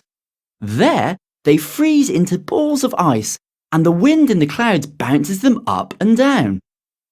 As the frozen raindrops rise and fall like this, they get even more thickly covered in ice from the water inside the clouds. Eventually, they get so heavy that they fall to the ground as hail. Easy to hear. When big hailstones fall, they make quite a noise hitting roofs and pavements. Cars and buildings are damaged, and plants and crops are destroyed. Driving during a hailstorm is also very dangerous as the roads become slippery. Exercise 5, page 87.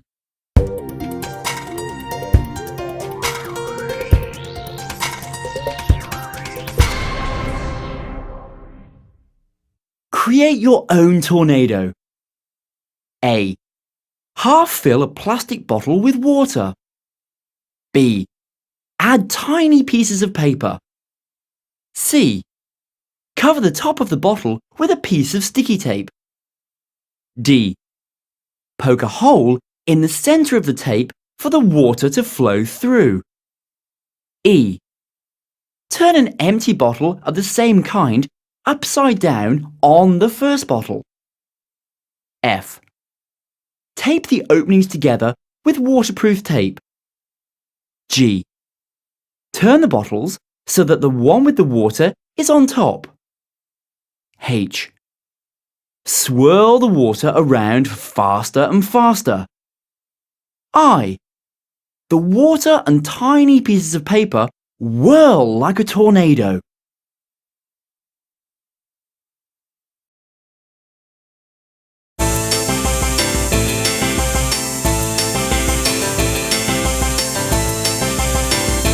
Module 6, Culture Exchanges. Unit 6A, Reading and Vocabulary.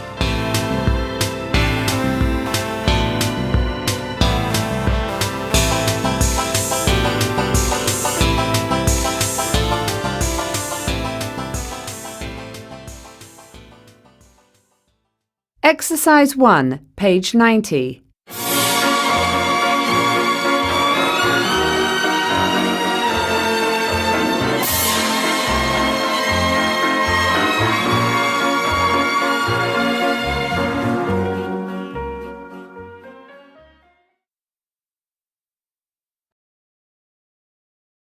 Exercise 2, page 90.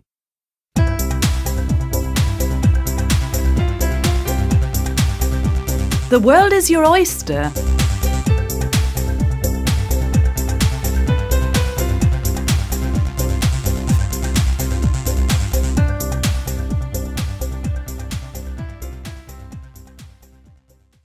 International travel these days has become cheaper, quicker, and more convenient for many people.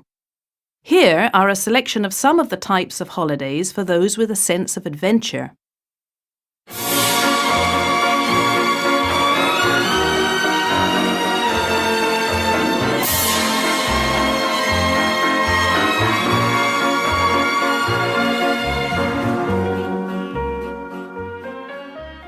A. Sledding in Russia.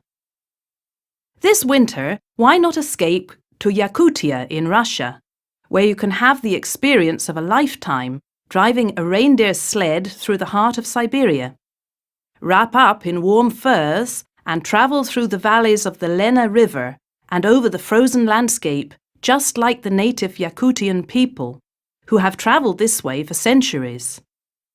You can spend your evenings in traditional Russian family homes, enjoy home-cooked meals, and learn about the rich culture of these people. During your trip, you will have the chance to see all sorts of amazing wildlife, including wolves, foxes, and elk, and you will even be able to ride the famous Yakut horses.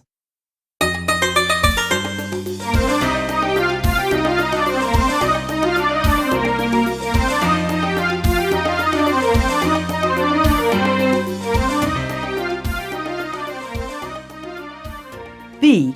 Camel riding in Morocco. See all of southern Morocco on a camel. Take your time and enjoy a relaxing journey from Marrakesh, with historic sights across the desert, to the Dada's Gorge. Spend a night in a nomad's tent, Visit traditional Berber villages and kasbahs. See the Atlas Mountains and relax on the beautiful beaches at Essaouira. You will see so much more than sand because Morocco has many varied landscapes, the perfect escape from a busy life.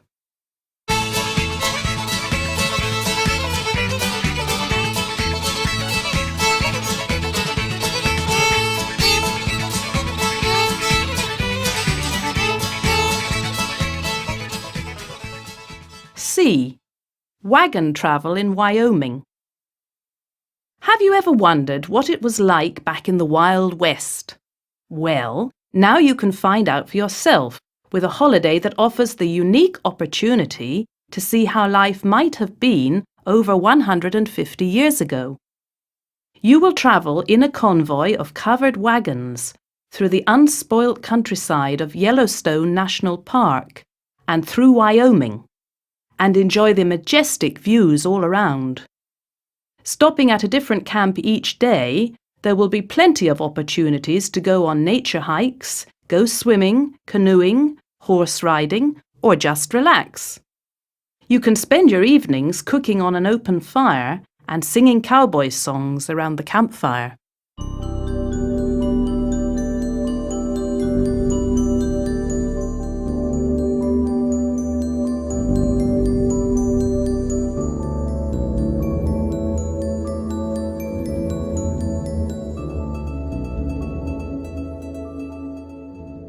D.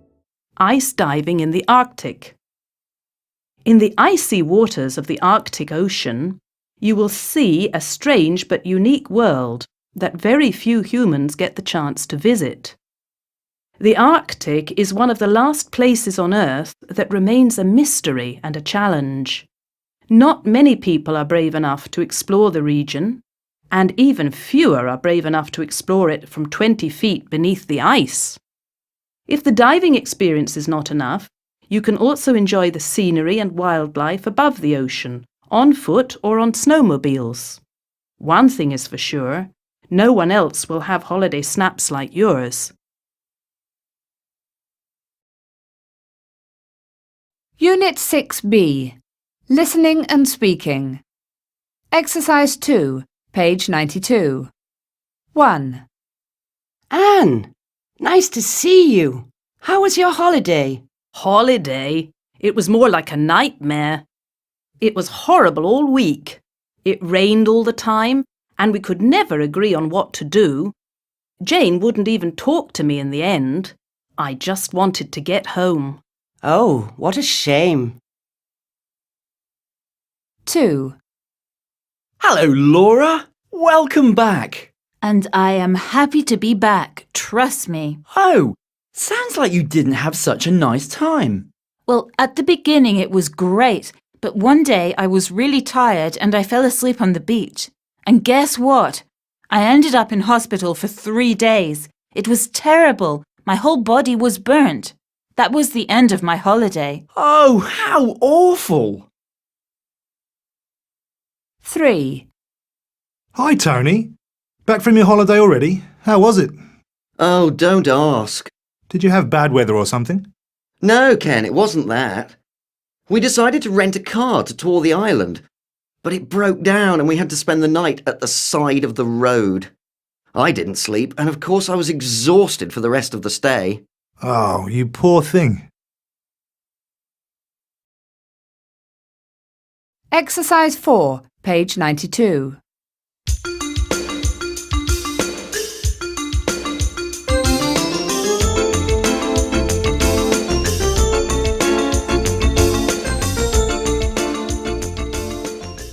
Welcome back, Bella. How was your holiday? Hi, Andrew. It was fantastic. It's a shame you didn't come. OK, don't make me jealous. Just tell me all about it. Well, Greece was amazing. I took lots of pictures, but I got sunstroke. How awful. Well, I should have been more careful. Anyway, after Greece, I went to Italy, but I got seasick on the ferry. Oh, poor thing. Hope it didn't spoil your holiday. No, not at all. Italy was fantastic. The people are very friendly and I loved Italian cuisine. You have to go to Rome someday. It's beautiful. Yes, maybe next year. Did you manage to go to Spain? Yes, but I had a bit of trouble in Barcelona. Really? What happened? My purse was stolen while I was waiting for a bus. Luckily, there wasn't much money in it. That's bad luck. I know, but these things happen and I didn't let it spoil my holiday. Good for you.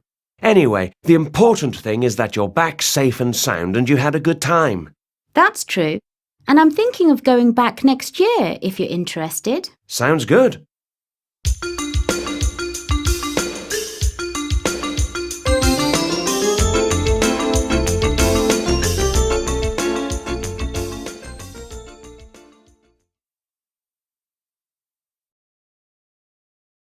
Exercise 6, page 93. 1. Listen to a short radio announcement. What does it advise listeners to do? Motorists are advised of long delays on the M6 due to an overturned lorry. Police are diverting traffic onto the A6, but long delays are expected. Extra rail services are being provided, and police recommend that commuters take advantage of these services. 2. Listen to a woman talking about a holiday she went on. What did she find surprising? It was very hot and the heat took a while to get used to. The food was very different to what we eat at home too. Then we had to work out the cost of everything in our currency when we bought things. But amazingly, the language wasn't a problem at all, because almost everyone spoke English. 3. Listen to a man talking about his fear of flying. When is he most relaxed? I hate it when they start the engines. I'm all on edge and I get this funny feeling in my stomach when the plane takes off. After that, it's not too bad. And when I look down at the clouds below, I feel all right. It's the landing, though, that makes me really nervous. I just can't wait till it's over and I can get off and pick up my suitcases. 4. Listen to a woman talking about a new airport. What is her opinion of it? It looks very modern, but I don't know what was wrong with the old airport. It was much easier to get to. I just jumped in a taxi and I was there in 15 minutes. 5. Listen to an advert for a website. Who is the website for? On our website, the information is clear and easy to read in a simple window. Drop-down menus enable the visitor to easily plan and book hotels and destinations. We have an excellent list of private hotels and guest houses with honest reviews and lots of tips about the best restaurants, beaches, and places to visit. So, go to www.getaway.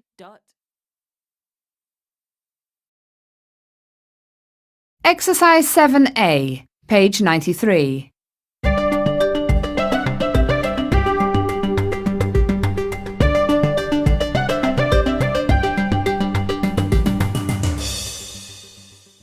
1. That's absolutely brilliant. 2. That really drives me mad. 3.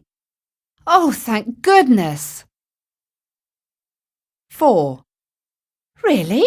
What happened? 5. I don't quite understand that. 6. Why do these things keep happening to me? Unit 6D, Vocabulary and Speaking.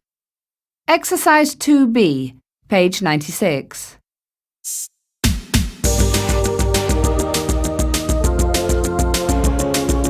Full steam ahead.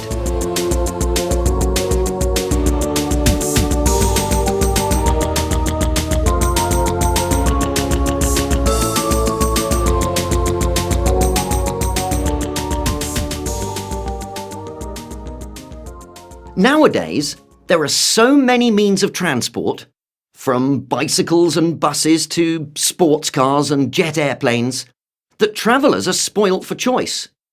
In fact, most of us don't even think about how we travel. Plane or train, it doesn't matter. Because at the end of the day, it's just about getting from one place to the other. There are, however, some means of transport that have made an impression on people and have taken their place in history. One means of transport that truly won the hearts of many Americans was the river steamboat. A steamboat, as its name indicates, is a boat that is powered by steam. The steam rotates a paddle wheel or propeller that in turn causes the boat to move forward. In the 18th century, there were many attempts to build better vessels, but it wasn't until 1807 that the first successful steamboat, the Clermont, made a commercial voyage. These riverboats became popular in the next few years and were used to transport passengers and merchandise on the major rivers of America. The Mississippi River was especially known for its riverboats, and Mark Twain celebrated 3 steamboats in his book Life on the Mississippi. Steamboats have now disappeared from most American rivers, but they have become a symbol of the Mississippi River. Many people think of these boats when they hear the name Mississippi. Fortunately, a small number of them are being used today to offer river cruises, so some people can get a feel of what it's like to travel by steamboat. Exercise 4, page 96.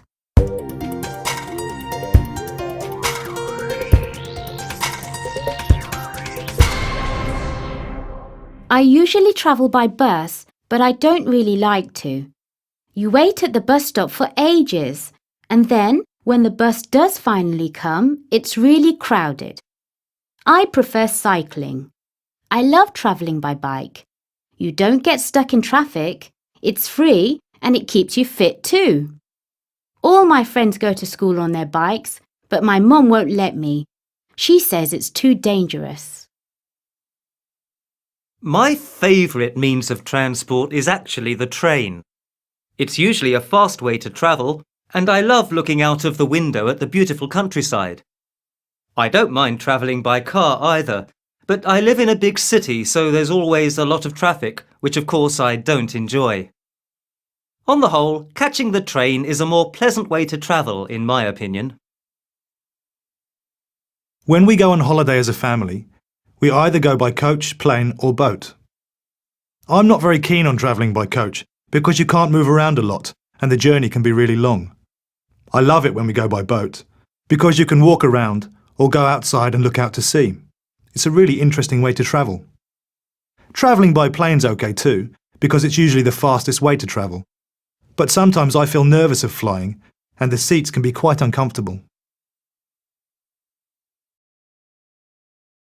Exercise 6, page 96.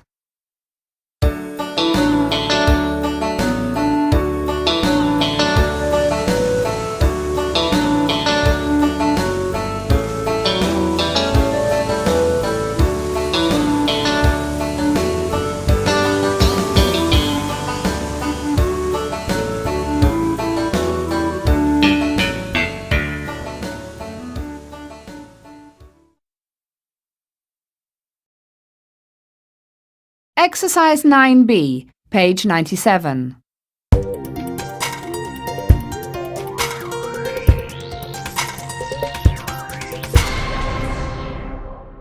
One, Is there a buffet car?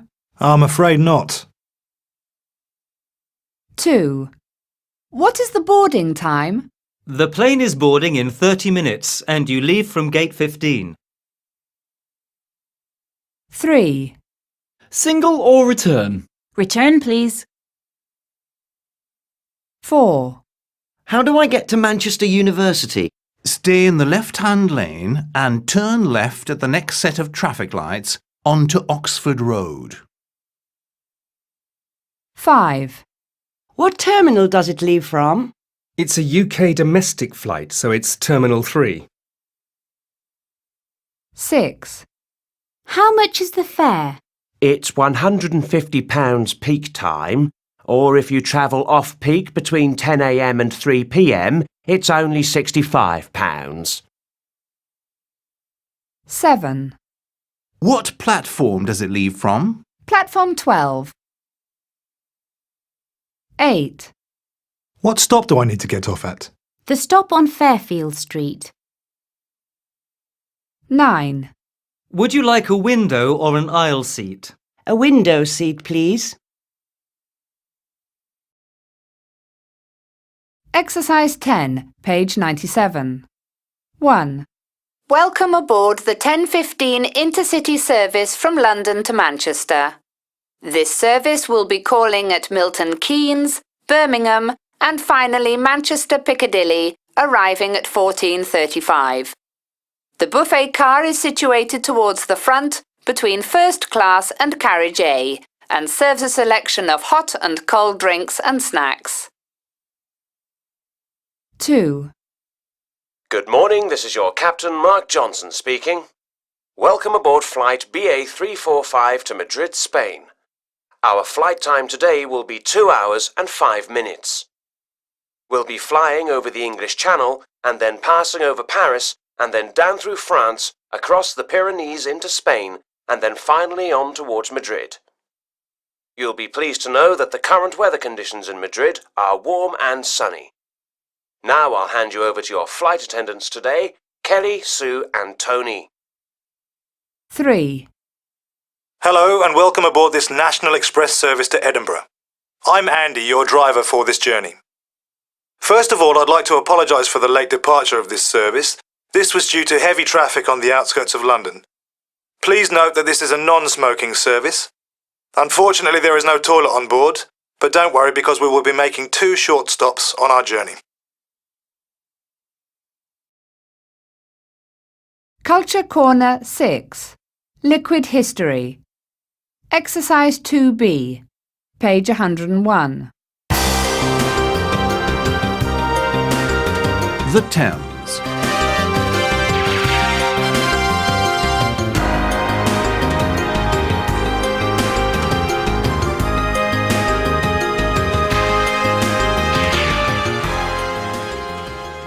London would not be London without the River Thames.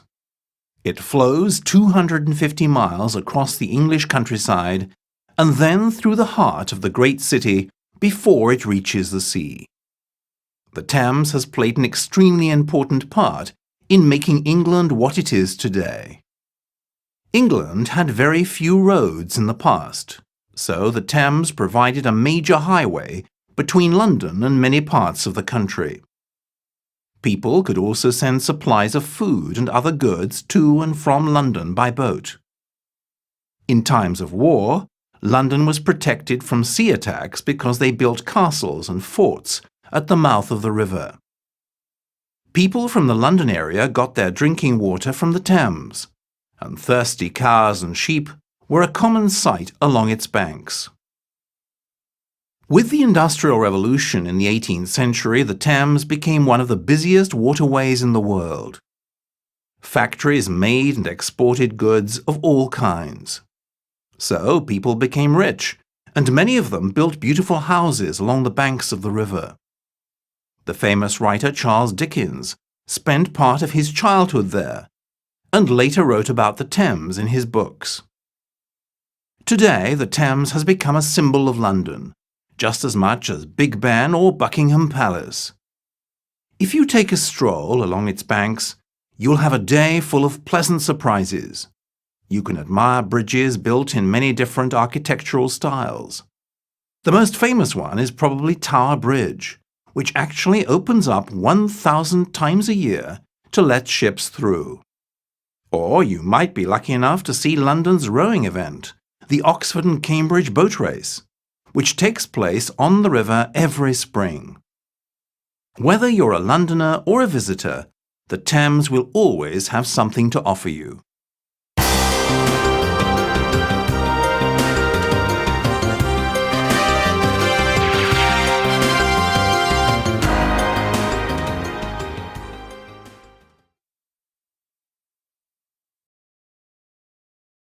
Going Green 6. Exercise 5, page 103. World monuments in danger.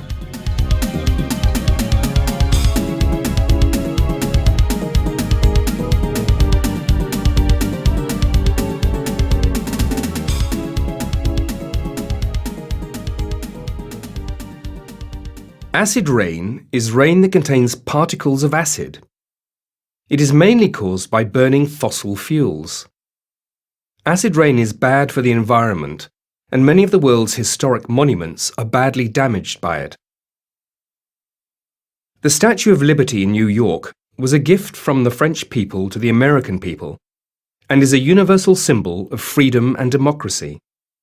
Millions of people visit this great monument every year. For many years now, acid rain has been damaging the statue and has even changed its colour. The Lishan giant Buddha is located in the eastern side of the Mui River in the Sichuan province of China. It is 70.7 metres high. Begun in 713 AD and finished in 803 AD, the statue took people more than 90 years to carve from stone. It is the world's largest stone Buddha. It was nearly destroyed by wind erosion and acid rain before 1963, when the Chinese government began to repair it. Nowadays, the maintenance work is still in progress in an effort to restore this beautiful monument. The Great Sphinx in Giza is one of the most fascinating historical monuments of all, and a national symbol of all ancient and modern Egypt. It was built about 4,500 years ago, and is the biggest stone sculpture made by man. Every year, millions of tourists come to see the Sphinx. Unfortunately, wind, smog, and acid rain are putting this wonderful monument in danger. If we want to reduce acid rain, we must burn less fossil fuels. Burning coal, oil, and gas releases huge amounts of sulfur into the atmosphere. This is what creates acid rain. The best way to solve the problem is to use alternative energy sources to produce our electricity. Factories which use solar and wind power instead of the traditional fossil fuels can really help the environment. Another thing we can do is make cars and other vehicles more environmentally friendly. We need to stop using petrol. Instead, we can use cars that are electrically powered or run on some other fuel. In this way, the atmosphere will be cleaner and our monuments will stay beautiful.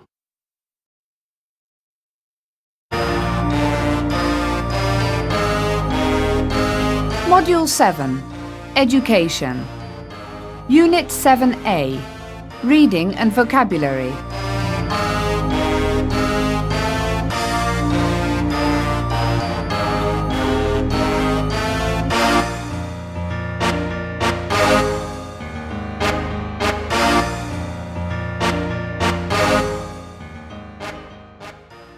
Exercise 2, page 106.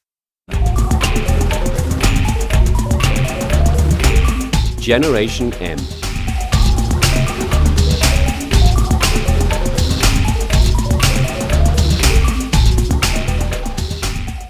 It's 7:30 p.m. at Lisa's house, and she's in her room doing her homework. However, homework is just one of the things she's doing while her eyes are fixed on the computer screen. As well as studying for her biology exam, Lisa is also listening to music, chatting with her best friend online, downloading songs, and occasionally texting people on her mobile phone. My parents keep telling me off for multitasking while studying, but they don't understand that it helps me concentrate, she says. It's not unusual for human beings to do several things at the same time, but in our fast-paced technological society, the situation has come to a head. Young people today spend nearly 6.5 hours a day using various types of media, doing different things at the same time. This is the reason why they are called the multitasking generation, or Generation M. But how do their brains deal with multitasking? Automatic actions like walking and chatting on the phone can be done at the same time. But when it comes to learning new information, multitasking has a bad impact, Multitasking affects how you learn in a negative way. says Russell Poldrack, Associate Professor of Psychology at UCLA. Dividing your attention between too many activities makes the knowledge you gain harder to use later on.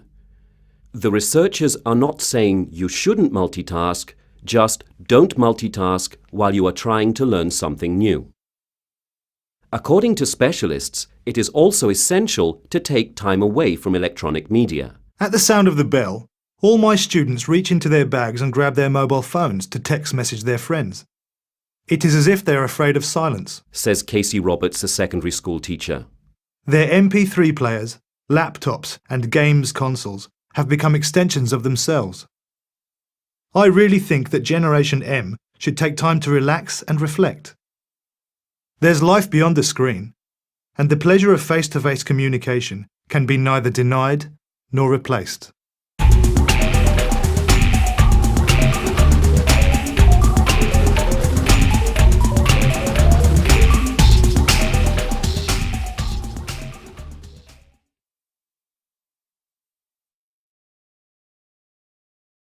Unit 7B, Listening and Speaking. Exercise 1, page 108. 1. You can do it, Ben! Yes! That's another 2 points for our team. Well done, everyone. It looks like we might win the game now. 2. Can you see it clearly now? Tell me what it looks like. It looks strange, like a bunch of grapes. I can also see something brown. Good. Now draw a picture and look in your textbook to see what kind of fungus it is. 3. Are you getting on all right, Sarah? Yes, I've found lots of information for my project now. Can I print this picture? Yes, but make sure you send it to the colour printer.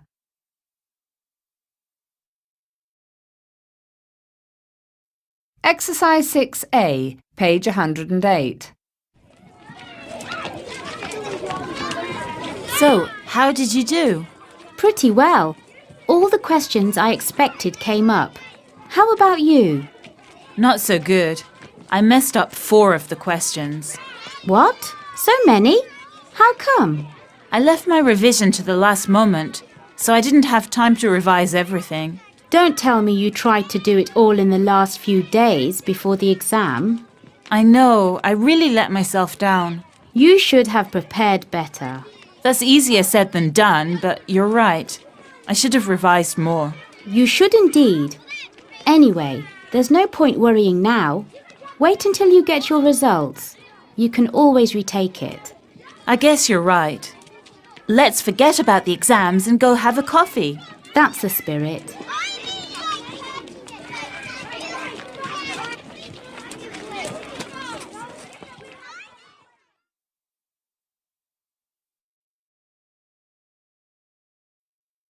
Exercise 8, page 109.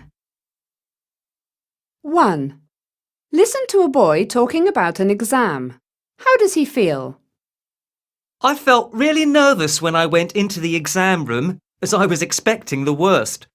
I thought the questions would be much harder, actually, but thankfully I managed to answer everything quite easily, and I had plenty of time to check my work at the end. I'm so happy it's all over.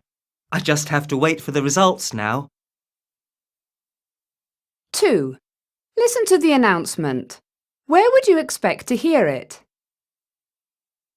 Due to the bad weather, we will be closing after lunch today. Lesson 5 will end at 12:45 and the lunch break will last 40 minutes, not the usual 50. When the bell rings, Year 7 and 8 pupils should go to the canteen without delay, so that everyone can have their lunch quickly. At the end of the lunch break, you should board your bus immediately. 3. Listen to a girl talking about her French teacher. What is the problem? I like learning French, but I wish we could have more fun in the lessons. I can't relax in Mrs. Moreau's class. It is really difficult to learn when you are feeling scared. When I answer in class, she always corrects every little thing. I get so nervous now. And when I get my homework back, I am almost always disappointed. She never gives me an A or a B, only a C. 4. Listen to a teacher talking about an incident at school. Why was the student kept back after school? There will be another student in detention today, Mr. Kerr. Jason Green. This is the second time this year that I have caught him decorating the walls of the science block. He must learn to respect the school building. He should find somewhere else to use his artistic talents, if you ask me. 5. Listen to a woman talking. What did she do well in? I think I did well. I was in there for over an hour. They were really interested to hear about my experience in marketing and sales. I spoke a lot, but I also asked a lot of questions as well. I am really interested in working for them. They're a good company, and there would be possibilities for promotion in a few years. Anyway, let's hope they offer me the position.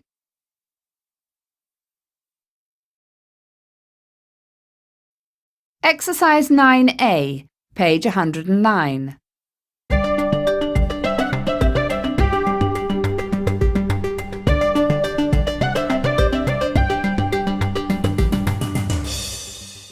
John was here at 5 o'clock yesterday. Don't say that he wasn't. John was here at 5 o'clock yesterday. John, not someone else.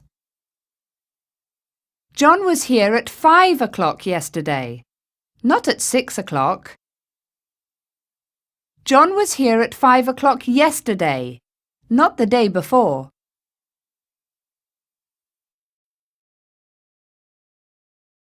Unit 7D, Vocabulary and Speaking. Exercise 2, page 112.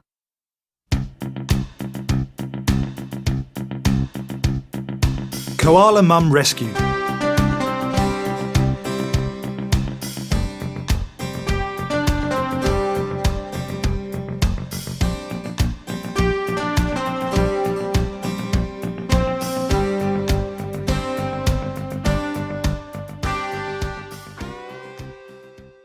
When I got the call from a family that there was a koala in their backyard, I thought it was just going to be a routine call.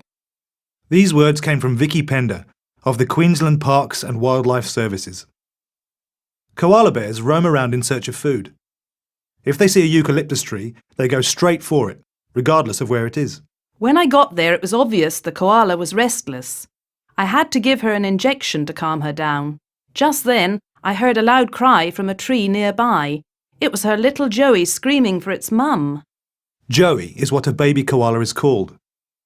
Vicky realised just then how critical it was to help the mother koala. Baby koalas, or joeys, are completely dependent on their mums and have very specialised diets. They cannot survive on their own for very long.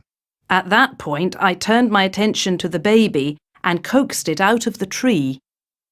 Luckily, Mum and Joey were rescued and had a short stay in the animal hospital. Before long, they were released into the wild again. Together, they disappeared into the leaves, happy to settle in for some dinner.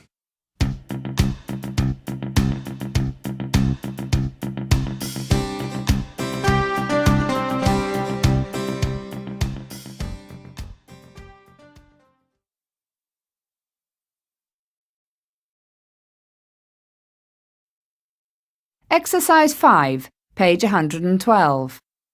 A. Temperatures are going to rise over the weekend, and most of the country should enjoy some sunshine on Saturday and Sunday. There is a risk of showers in the northeast, however, and it will feel slightly cooler in the north of England and Scotland, with temperatures reaching only 16 degrees Celsius. In the south, temperatures should reach 19 degrees, much warmer than we normally expect at this time of the year. B. You've been very quiet tonight. I'm sorry, Dave. No, don't apologise. It was a compliment. What? Am I so impossible to live with? Now that you mention it... C. And now a reminder of today's top stories. A strong earthquake measuring 7.4 on the Richter scale has hit the island of Martinique in the Caribbean. According to early reports, only 2 people have been injured, but several buildings have collapsed in the capital, Fort-de-France. The earthquake struck at 3 p.m. local time.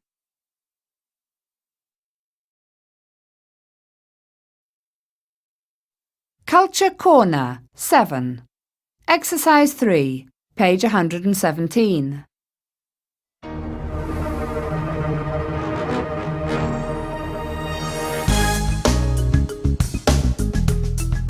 Trinity College, Dublin. 400 years of history.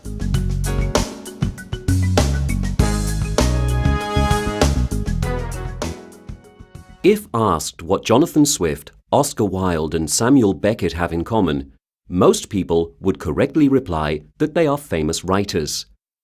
But did you know that they all graduated from the oldest and most prestigious university in Ireland? Trinity College at the University of Dublin has an interesting history. The university was founded in 1592 in the heart of Dublin, the capital of Ireland.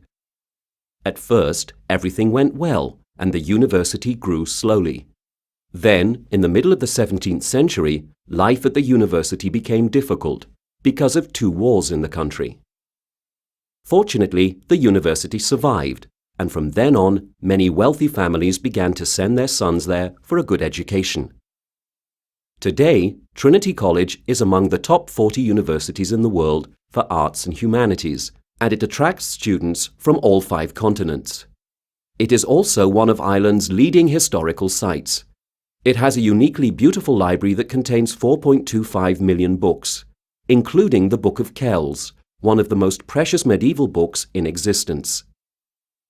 Over 500,000 visitors come to see this book and the library every year. It is truly a great university.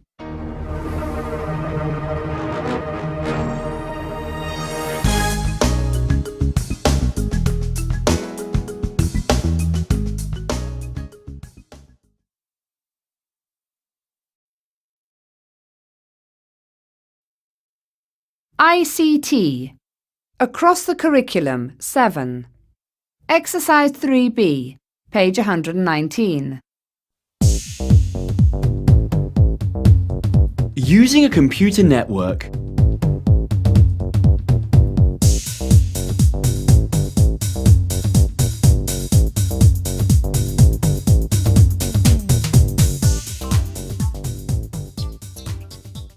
Networks are groups of computers, software, and hardware that are all connected to help the users work together. They are typically found in businesses, schools and colleges, internet cafes and libraries. A network connects computers by using cabling systems, special software and devices that handle the flow of data. A network allows users to share files and resources, such as printers, as well as send email to each other. So, as with any other shared resource, it is important to be responsible and think about other users. There are a number of things to keep in mind when using a computer network, such as: do not share computer passwords. Do not overuse resources such as online connection time or printers. Use it only to help you with your studies. Do not use it for anything illegal, unethical or dishonest, e.g., bullying other students or damaging equipment. Do not copy other people's work, either other students or online information. This is called plagiarism and has serious consequences, especially concerning copyrighted material. Remember, information on the internet may not always be copyrighted, but it is there to give you the facts and ideas for your own piece of writing and not to be copied and pasted into a new document. Do not install any software without permission.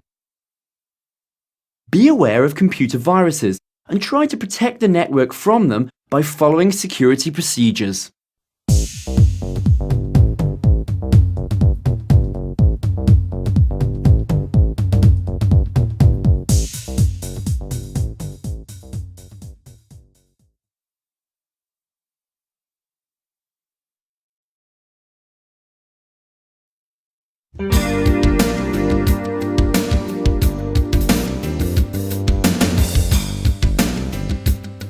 Module 8, Pastimes. Unit 8A, Reading and Vocabulary.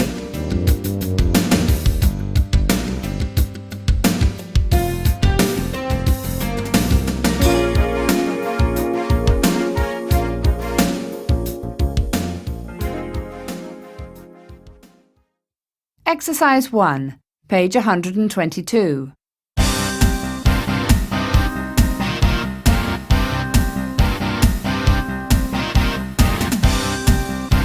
Out of the ordinary.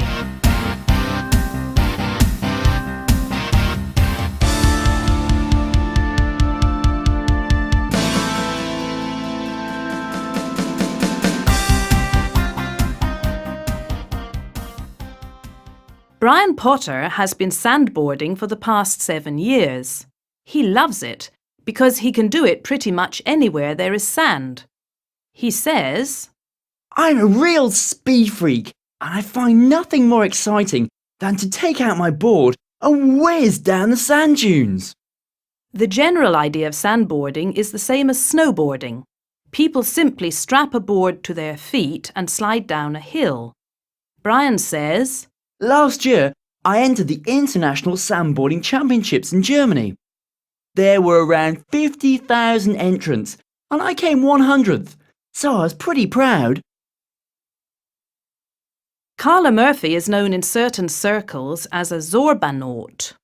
This is because she spends some of her free time inside a large inflatable plastic ball called a Zorb. Zorbing is so much fun. I just can't get enough, she says. Zorbing involves rolling down a steep hill strapped inside a ball which can reach speeds of up to 50 to 60 kilometers per hour if the hill is steep enough. Up to 3 people can be inside at the same time. It's fantastic. You're totally protected from bumps and knocks by the Zorb, but you bounce around as if you are weightless. Anyone from 6 to 60 can do it, Carla explains. This bizarre activity originated in New Zealand, and now there are centres all around the world. Carla thinks it's great. When we start rolling, we just start laughing and we can't stop. Paul Lynch has been practising ice climbing for several years now and has climbed many frozen waterfalls. My parents took me skiing to the Alps when I was a child, and ever since I've been addicted to the mountains. I moved to Canada a few years ago and I fell in love with ice climbing.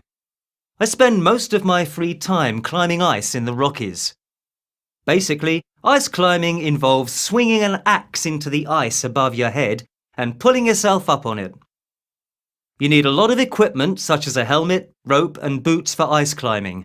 And of course, it's very physical, so you really have to be in good shape, says Paul. Harry Bolton didn't really like sport at all until he discovered something both new and unusual. I was listening to the radio one day when I heard something that I thought must have been a joke. The DJ was talking about underwater hockey. When I realised it actually was a real sport, I decided to find out more about it. To my surprise, I found a local team, and before I knew it, I was part of it. Unlike water polo, where the action takes place above the water, underwater hockey is played at the bottom of the pool. Players wear masks, flippers and snorkels during the game. The rules are really simple. You just have to slide the puck into the opposing team's goal, says Harry. Underwater hockey was invented by a British diving club in 1954 and was originally called octopush. Harry told us, Unfortunately, it's not much of a spectator sport. As all people watching from outside the pool can see, are lots of splashing and flippers.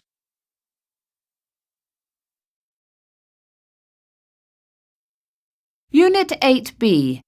Listening and Speaking. Exercise 1, page 124.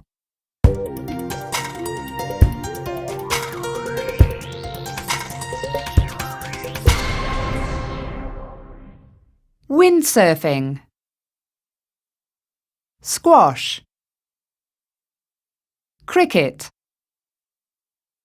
Rugby. Badminton. Long jump. High jump. Tennis. Water polo. Javelin throwing. Volleyball. Scuba diving. Hurdles. Ice hockey. Aerobics. Karate. Gymnastics. Basketball. Snowboarding. Jogging. Climbing. Cycling. Football. Golf. Swimming.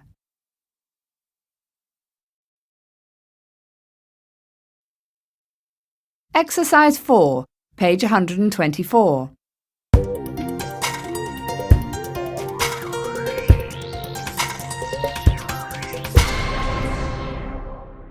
Bill. I am on both my school team and a local team, so I have training most evenings and play in matches at the weekends. Actually, last season I was the top scorer on my school team. My sport means everything to me. Even when I'm not playing, I'm kicking a ball around in the garden. Amanda. My dad and I have been in my village team for about 3 years now. I've been getting a lot better lately, apparently. I've caught a few really difficult balls recently, and I scored the most runs I had ever scored in last week's match. A lot of people say it's quite boring to watch a whole match because it can be quite a slow game. But my family enjoy coming down to the green and watching me play on Sunday afternoons, especially when it's my turn to bat. Steve. I have always lived by the sea, so I love all kinds of water sports. But this is definitely my favourite. It was quite difficult to learn at first because you have to pull up the sail, which is quite heavy, and keep your balance at the same time. Now I'm actually quite good and have even won a few competitions recently. I can't describe to you how amazing it is to feel the power of the wind pushing you through the waves.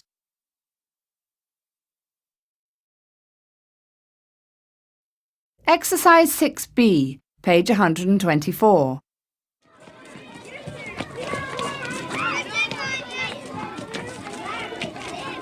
Are you doing anything after school? Yes, I'm going to play tennis. Really? Where are you going to play? At the courts, just behind my house. Oh, I didn't know there were courts there. They're not easy to see from the street. Do you like tennis? Yes, I love tennis. I used to play a bit in my old town. Are you any good at it? I'm not bad. Good. Do you fancy coming along? I'd love to, but I don't have my racket with me. That's all right. You can borrow my spare one. Great! Shall we meet outside school then?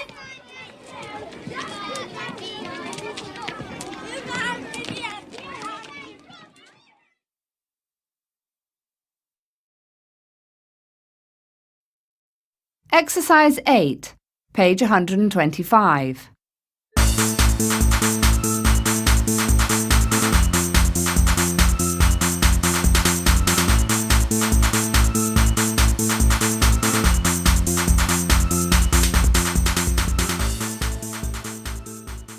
We spoke to some young people to find out about what sports they play and what they like about them. Speaker 1. I love tennis. I've been playing since I was quite young. At first, I used to play just for fun, but now I take part in different tournaments around the country. I've even won some prize money. Speaker 2. Football is my life, and I play as often as I can. Recently, I left my boots in another team's changing rooms, and I missed a match because I didn't realise. I was more upset about that than losing my boots. Speaker 3. In the winter, I go snowboarding as often as I can. Even though I've been doing it for a long time now, still nothing beats the thrill of sliding fast down a mountain. It still gives me a real rush of energy and an amazing feeling of excitement every time I do it. Speaker 4. I started swimming as part of my therapy after I broke my leg. After my leg was better, I carried on going because I loved it so much. I go at least 3 times a week now. Speaker 5. My sport is ice skating. I've been doing it for quite a long time now, but I don't take it very seriously. I'm not at all bothered about competing. I just do it because I enjoy it and for the exercise.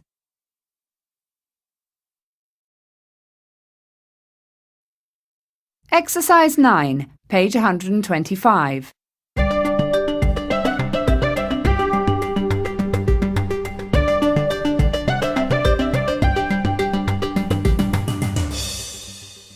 One.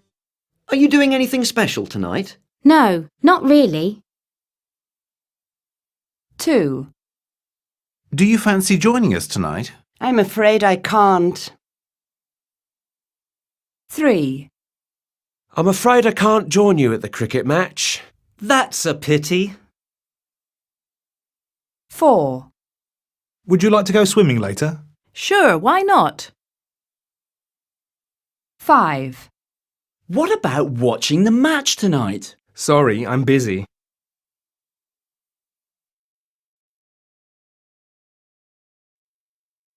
Exercise 10, page 125.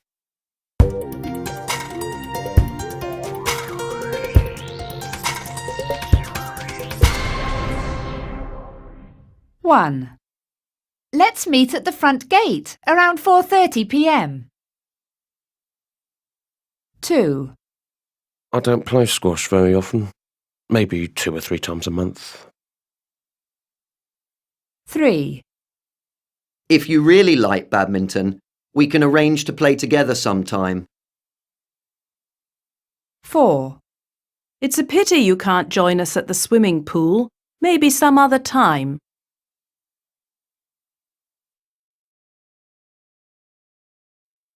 Unit 8D, Vocabulary and Speaking.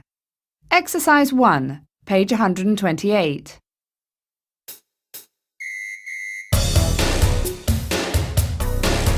FIFA World Cup.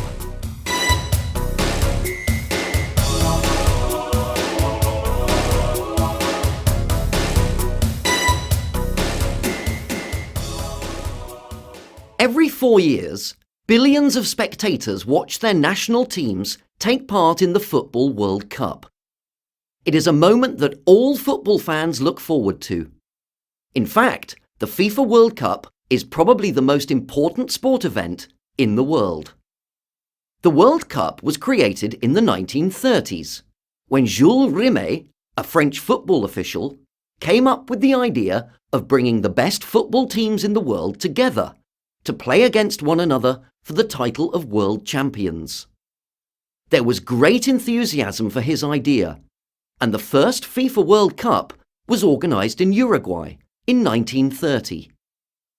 The host team won the first World Cup when they beat Argentina 4-2. Since then, almost 20 World Cup tournaments have been played, and the competition has often surprised fans around the world. Everyone was amazed when the USA beat England 1-0 in 1950. The 1966 World Cup surprised many fans when Italy lost 1-0 to North Korea. And Northern Ireland took everyone by surprise when they beat the host team Spain 1-0 in 1982. Many legends and many football records have also been made during the World Cup. The Irish 17-year-old, Norman Whiteside, was the youngest player to ever play in a World Cup. And Pelé was the youngest to ever score in a match and win the World Cup. Ronaldo is the top scorer in World Cup history, with 15 goals. Football history is made every 4 years at the FIFA World Cup.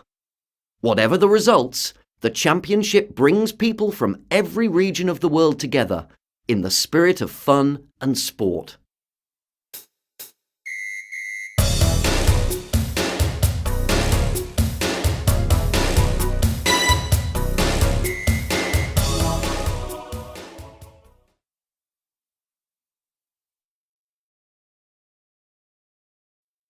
Exercise 4, page 128.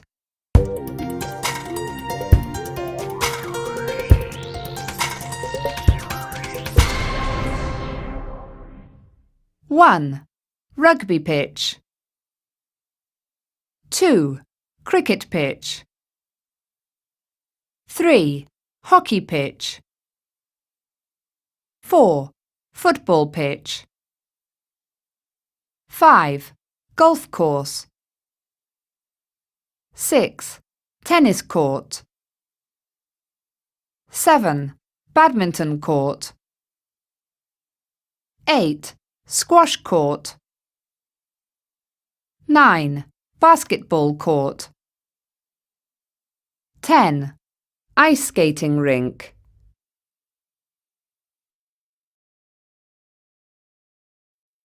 Unit 8E, Writing Skills. Exercise 2, page 130.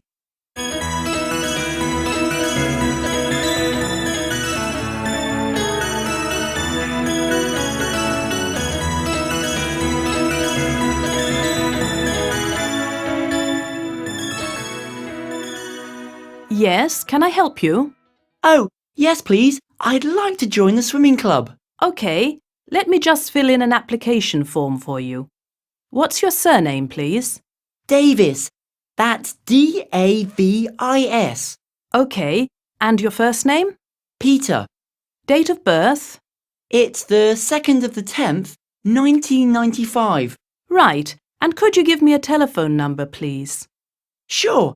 It's 976 5054. 976 5054. OK, got it. And would you like to give us an email address too? We sometimes email our members with special offers or notices. Oh, that's good. My email address is sdavis123@gmail.com. OK, and could you give us an emergency contact number, please? You can give us the number of a close relative or friend. OK, I'll give you my mum's mobile number. It's 0786 213 2091. 0786 2132 091. Is that right? Yes. OK, and the address, please? 17 King Street. OK, and which swimming sessions do you think you'll be attending? What are the choices? There's Monday, Wednesday or Friday. Wednesday, I think. OK, I'll tick Wednesday and you can always change your mind later. OK, thanks. Now, just a couple more questions. Do you have any health problems at all, such as asthma? No, none. OK, that's great. And finally, do you already have any swimming certificates at all? No, actually, I'm a total beginner. OK, that's fine. Right, that's everything. Welcome to Brighton Swimming Club. Thanks. Bye.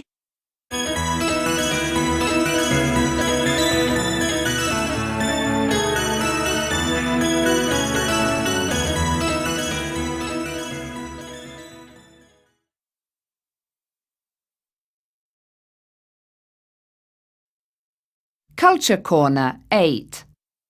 Exercise 1, page 133.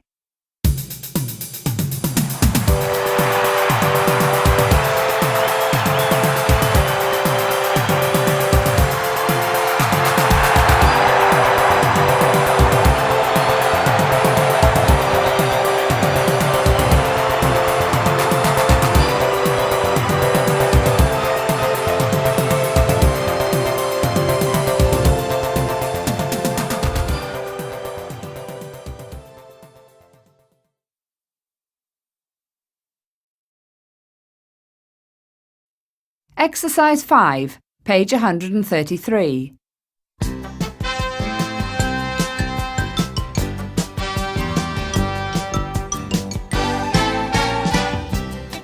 Mascots.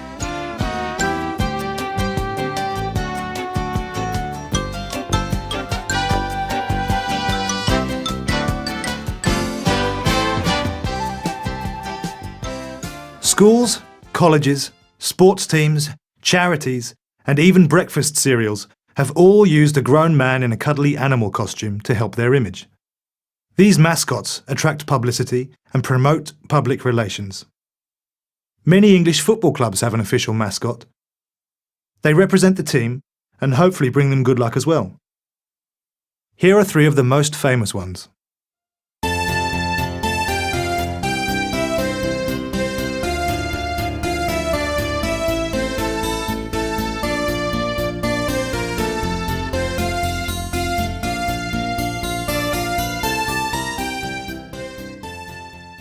Gunnosaurus Rex is a friendly dinosaur.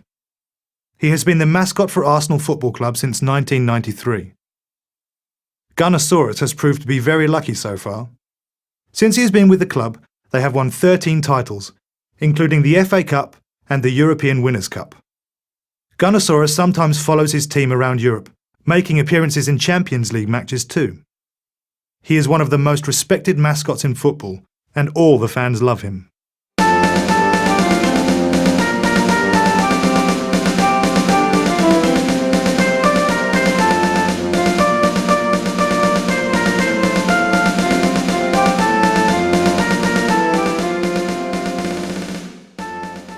Billy Bantam is one of the Bradford City AFC team mascots.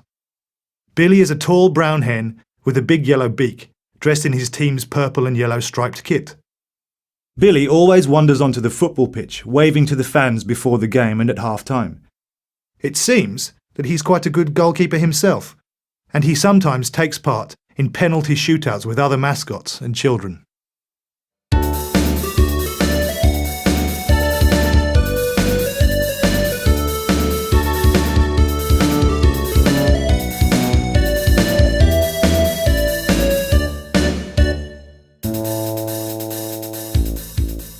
Fred the Red is the mascot at Manchester United Football Club. He is a big, cute red devil dressed in a Manchester United kit. He usually appears before kick-off and at half-time during home games. He is very popular with the younger children.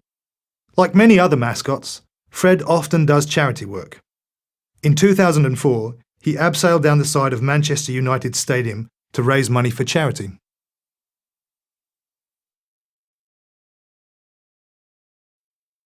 Going Green, 8. Exercise 4, page 135.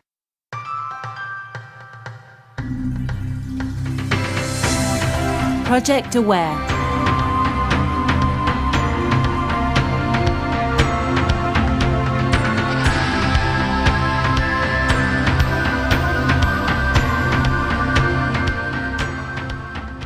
We all have our favourite sports or free time activities.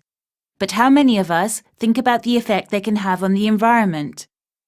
Trekking in the mountains, fishing in a lake, or scuba diving near a coral reef are all examples of ways in which we interact with the environment through our sports.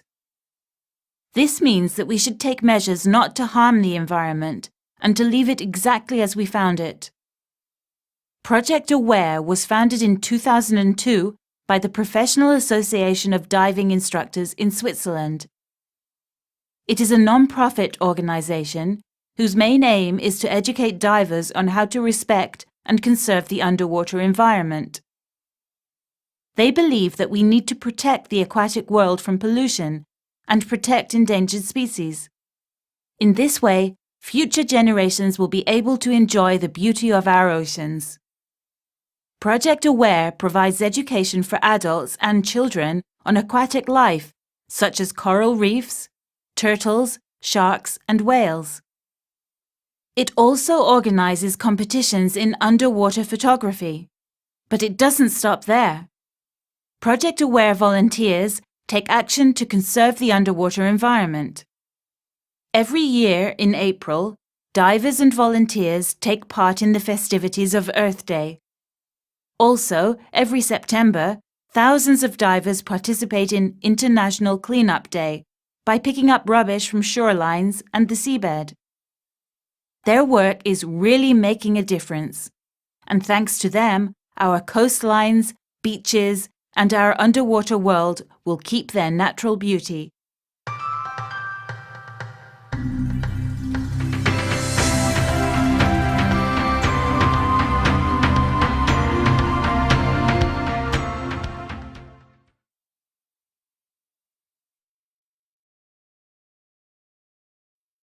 Song sheets. Module 1. Page SS1.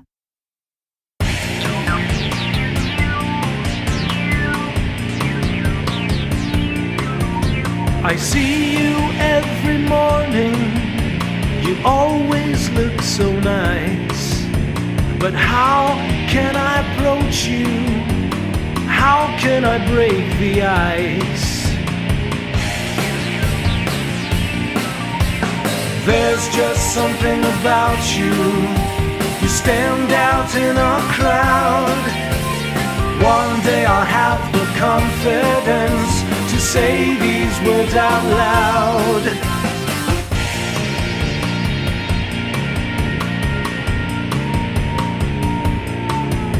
I want to get to know you, but every time I try, my confidence escapes me. I always feel so shy. There's just something about you, you stand out in a crowd. One day I'll have the confidence to say these words out loud.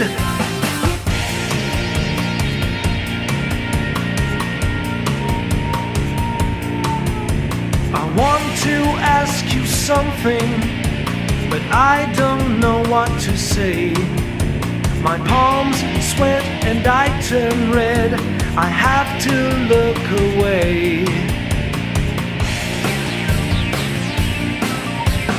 There's just something about you, you stand out in a crowd.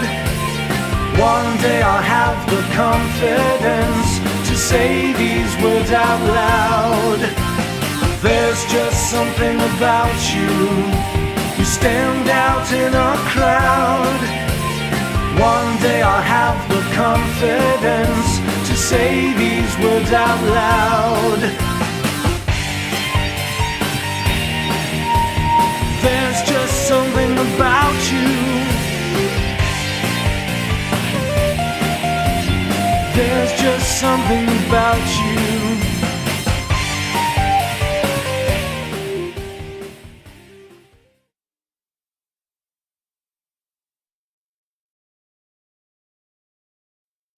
Module 2.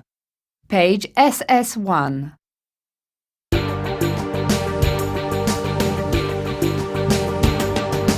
Everyone can play their part to help all those in need. You can make a difference with just a small good deed. You might not have much money or much spare time to give, but you can still help others. You can change the way they live. Give something to charity, you can find a way. You can help so easily, change the world today.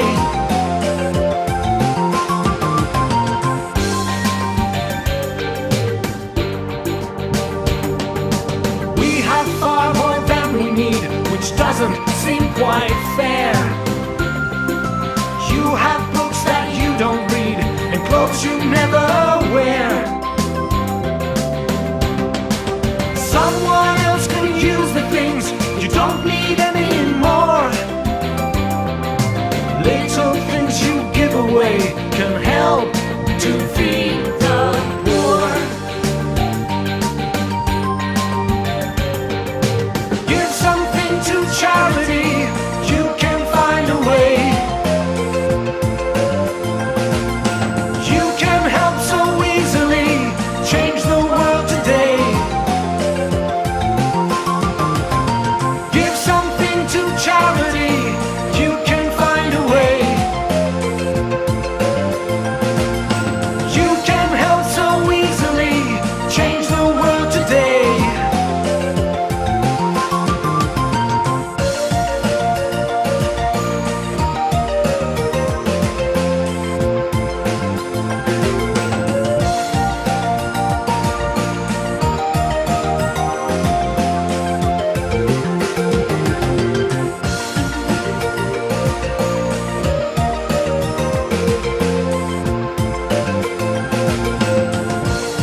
Module 3, page SS2.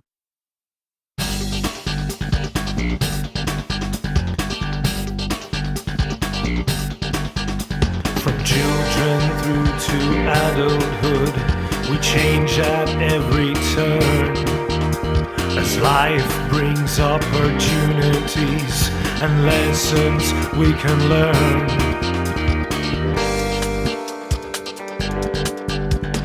Life truly is a miracle. We're changing day to day. Our looks, our personalities, the things we do and say. We change the way we speak and act, the way we think and feel, as we move through life's cycle on that ever-spinning wheel. We have a fresh start every day. The world is bright and new. So many possibilities, there's nothing we can do.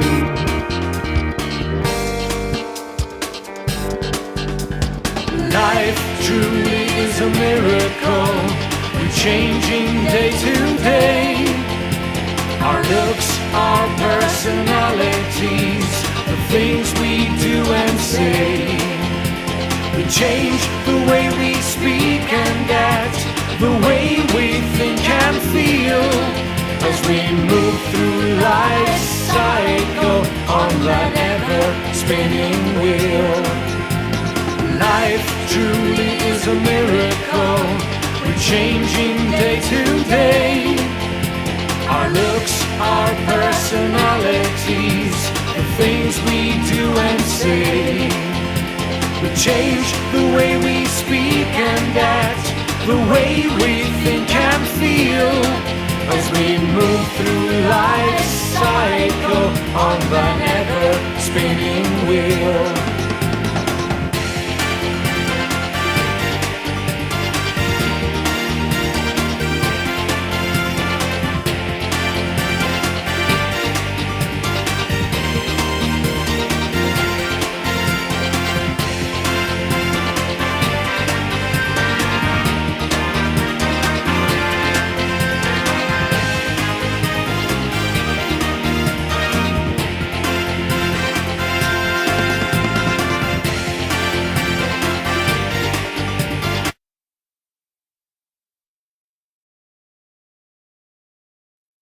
Module 4, page SS2.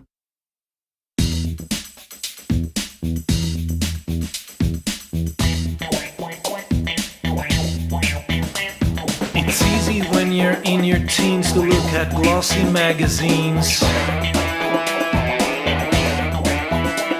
and feel there's something wrong with you. Why don't you look like models do? Don't get stressed, don't get obsessed. Forget your looks, you know it's best. What matters more is who you are. Just be yourself, 'cause you're a star.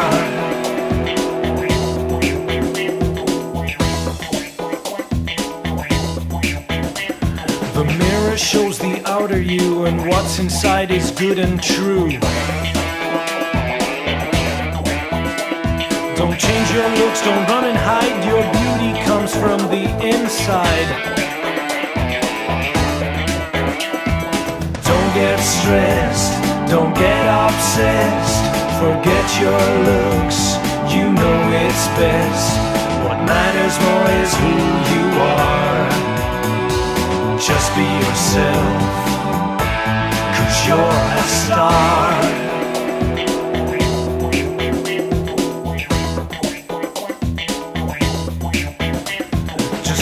To your self-esteem, the perfect body is a dream. So put aside your vanity and just enjoy reality. Don't get stressed, don't get obsessed. Forget your looks, you know it's best. What matters more is who you are. Just be yourself, 'cause you're a star.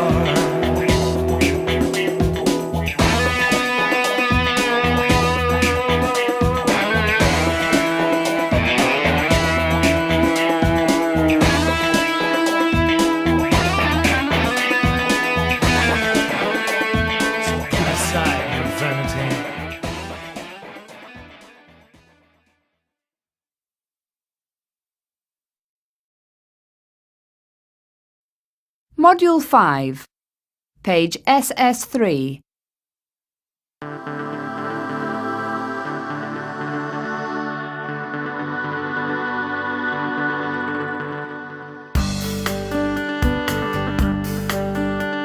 The weather's bad, but don't feel down.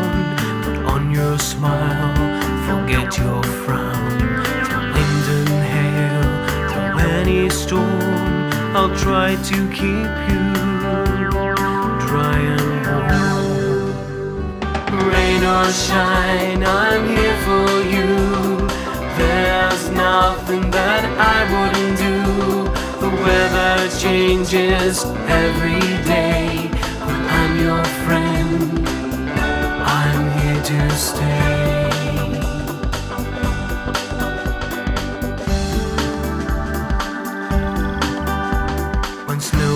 Falling heavily, you know you've got a friend in me. The wind may blow, the rain may fall, but I will be here through it all. Rain or shine, I'm here for you. There's nothing that I wouldn't do. The weather changes every day, I'm your friend, I'm here to stay.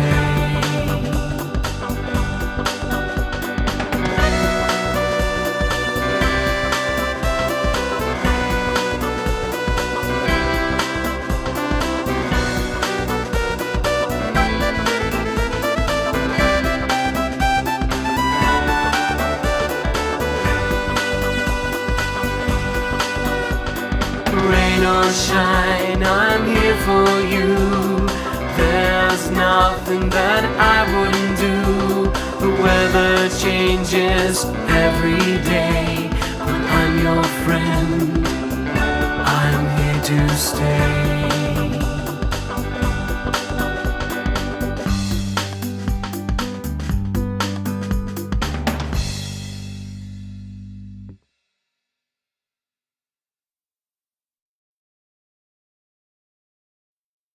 Module 6, page SS3.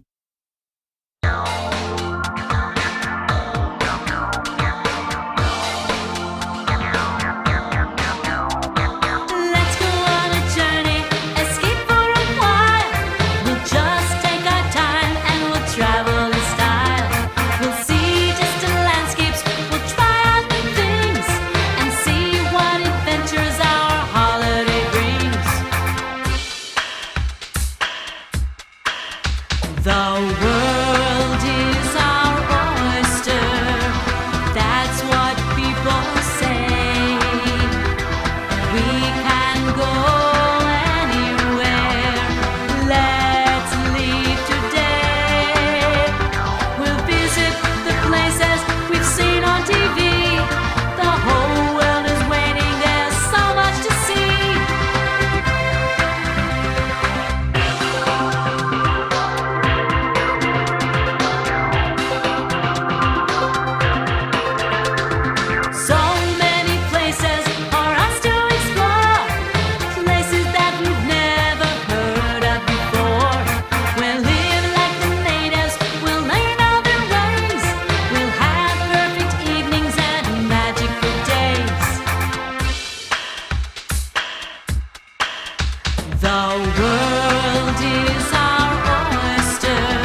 Module 7, page SS4.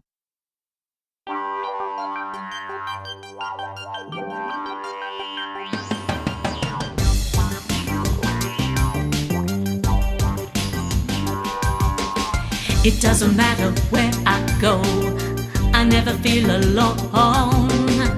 I can chat or send a text on my brand new mobile phone. I take my laptop everywhere, I use it all the time. And thanks to wireless internet, I can always be online. My friends say I'm a tech addict, but even if they're right, technology's the future, and the future's looking bright.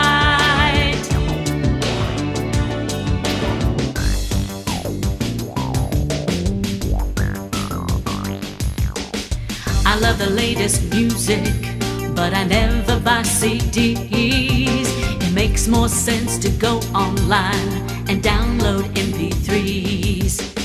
My iPod and my games console are things I'd hate to lose. My gadgets keep me entertained anytime I choose. My friends say I'm a tech addict, but even if they're right, technology's the future, and the future's looking bright. My friends say I'm a tech addict, but even if they're right, technology's the future, and the future's looking bright.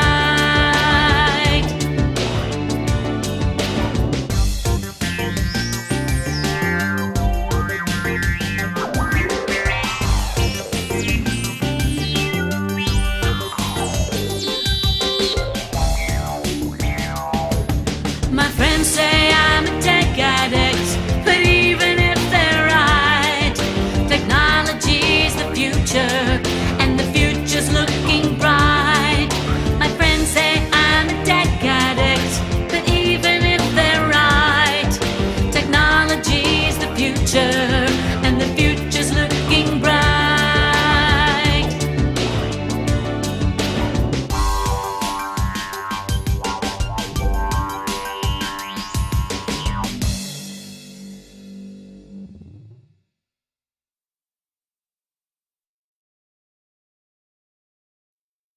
Module 8, page SS4.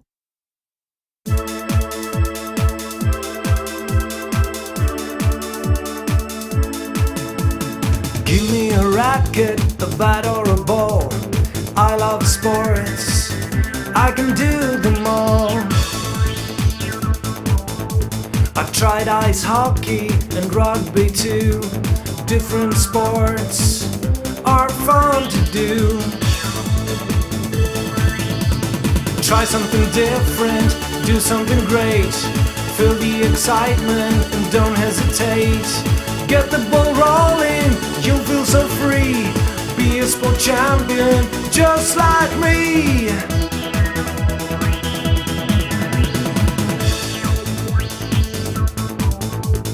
Put on a swimsuit, we'll swim in the sea. Put on some boots and play football with me. Put on some ice skates, we'll skate on the ice. Just join in the action and don't think twice. Try something different, do something great. Feel the excitement, don't hesitate. Get the ball rolling, you'll feel so free. Be a sport champion, just like me.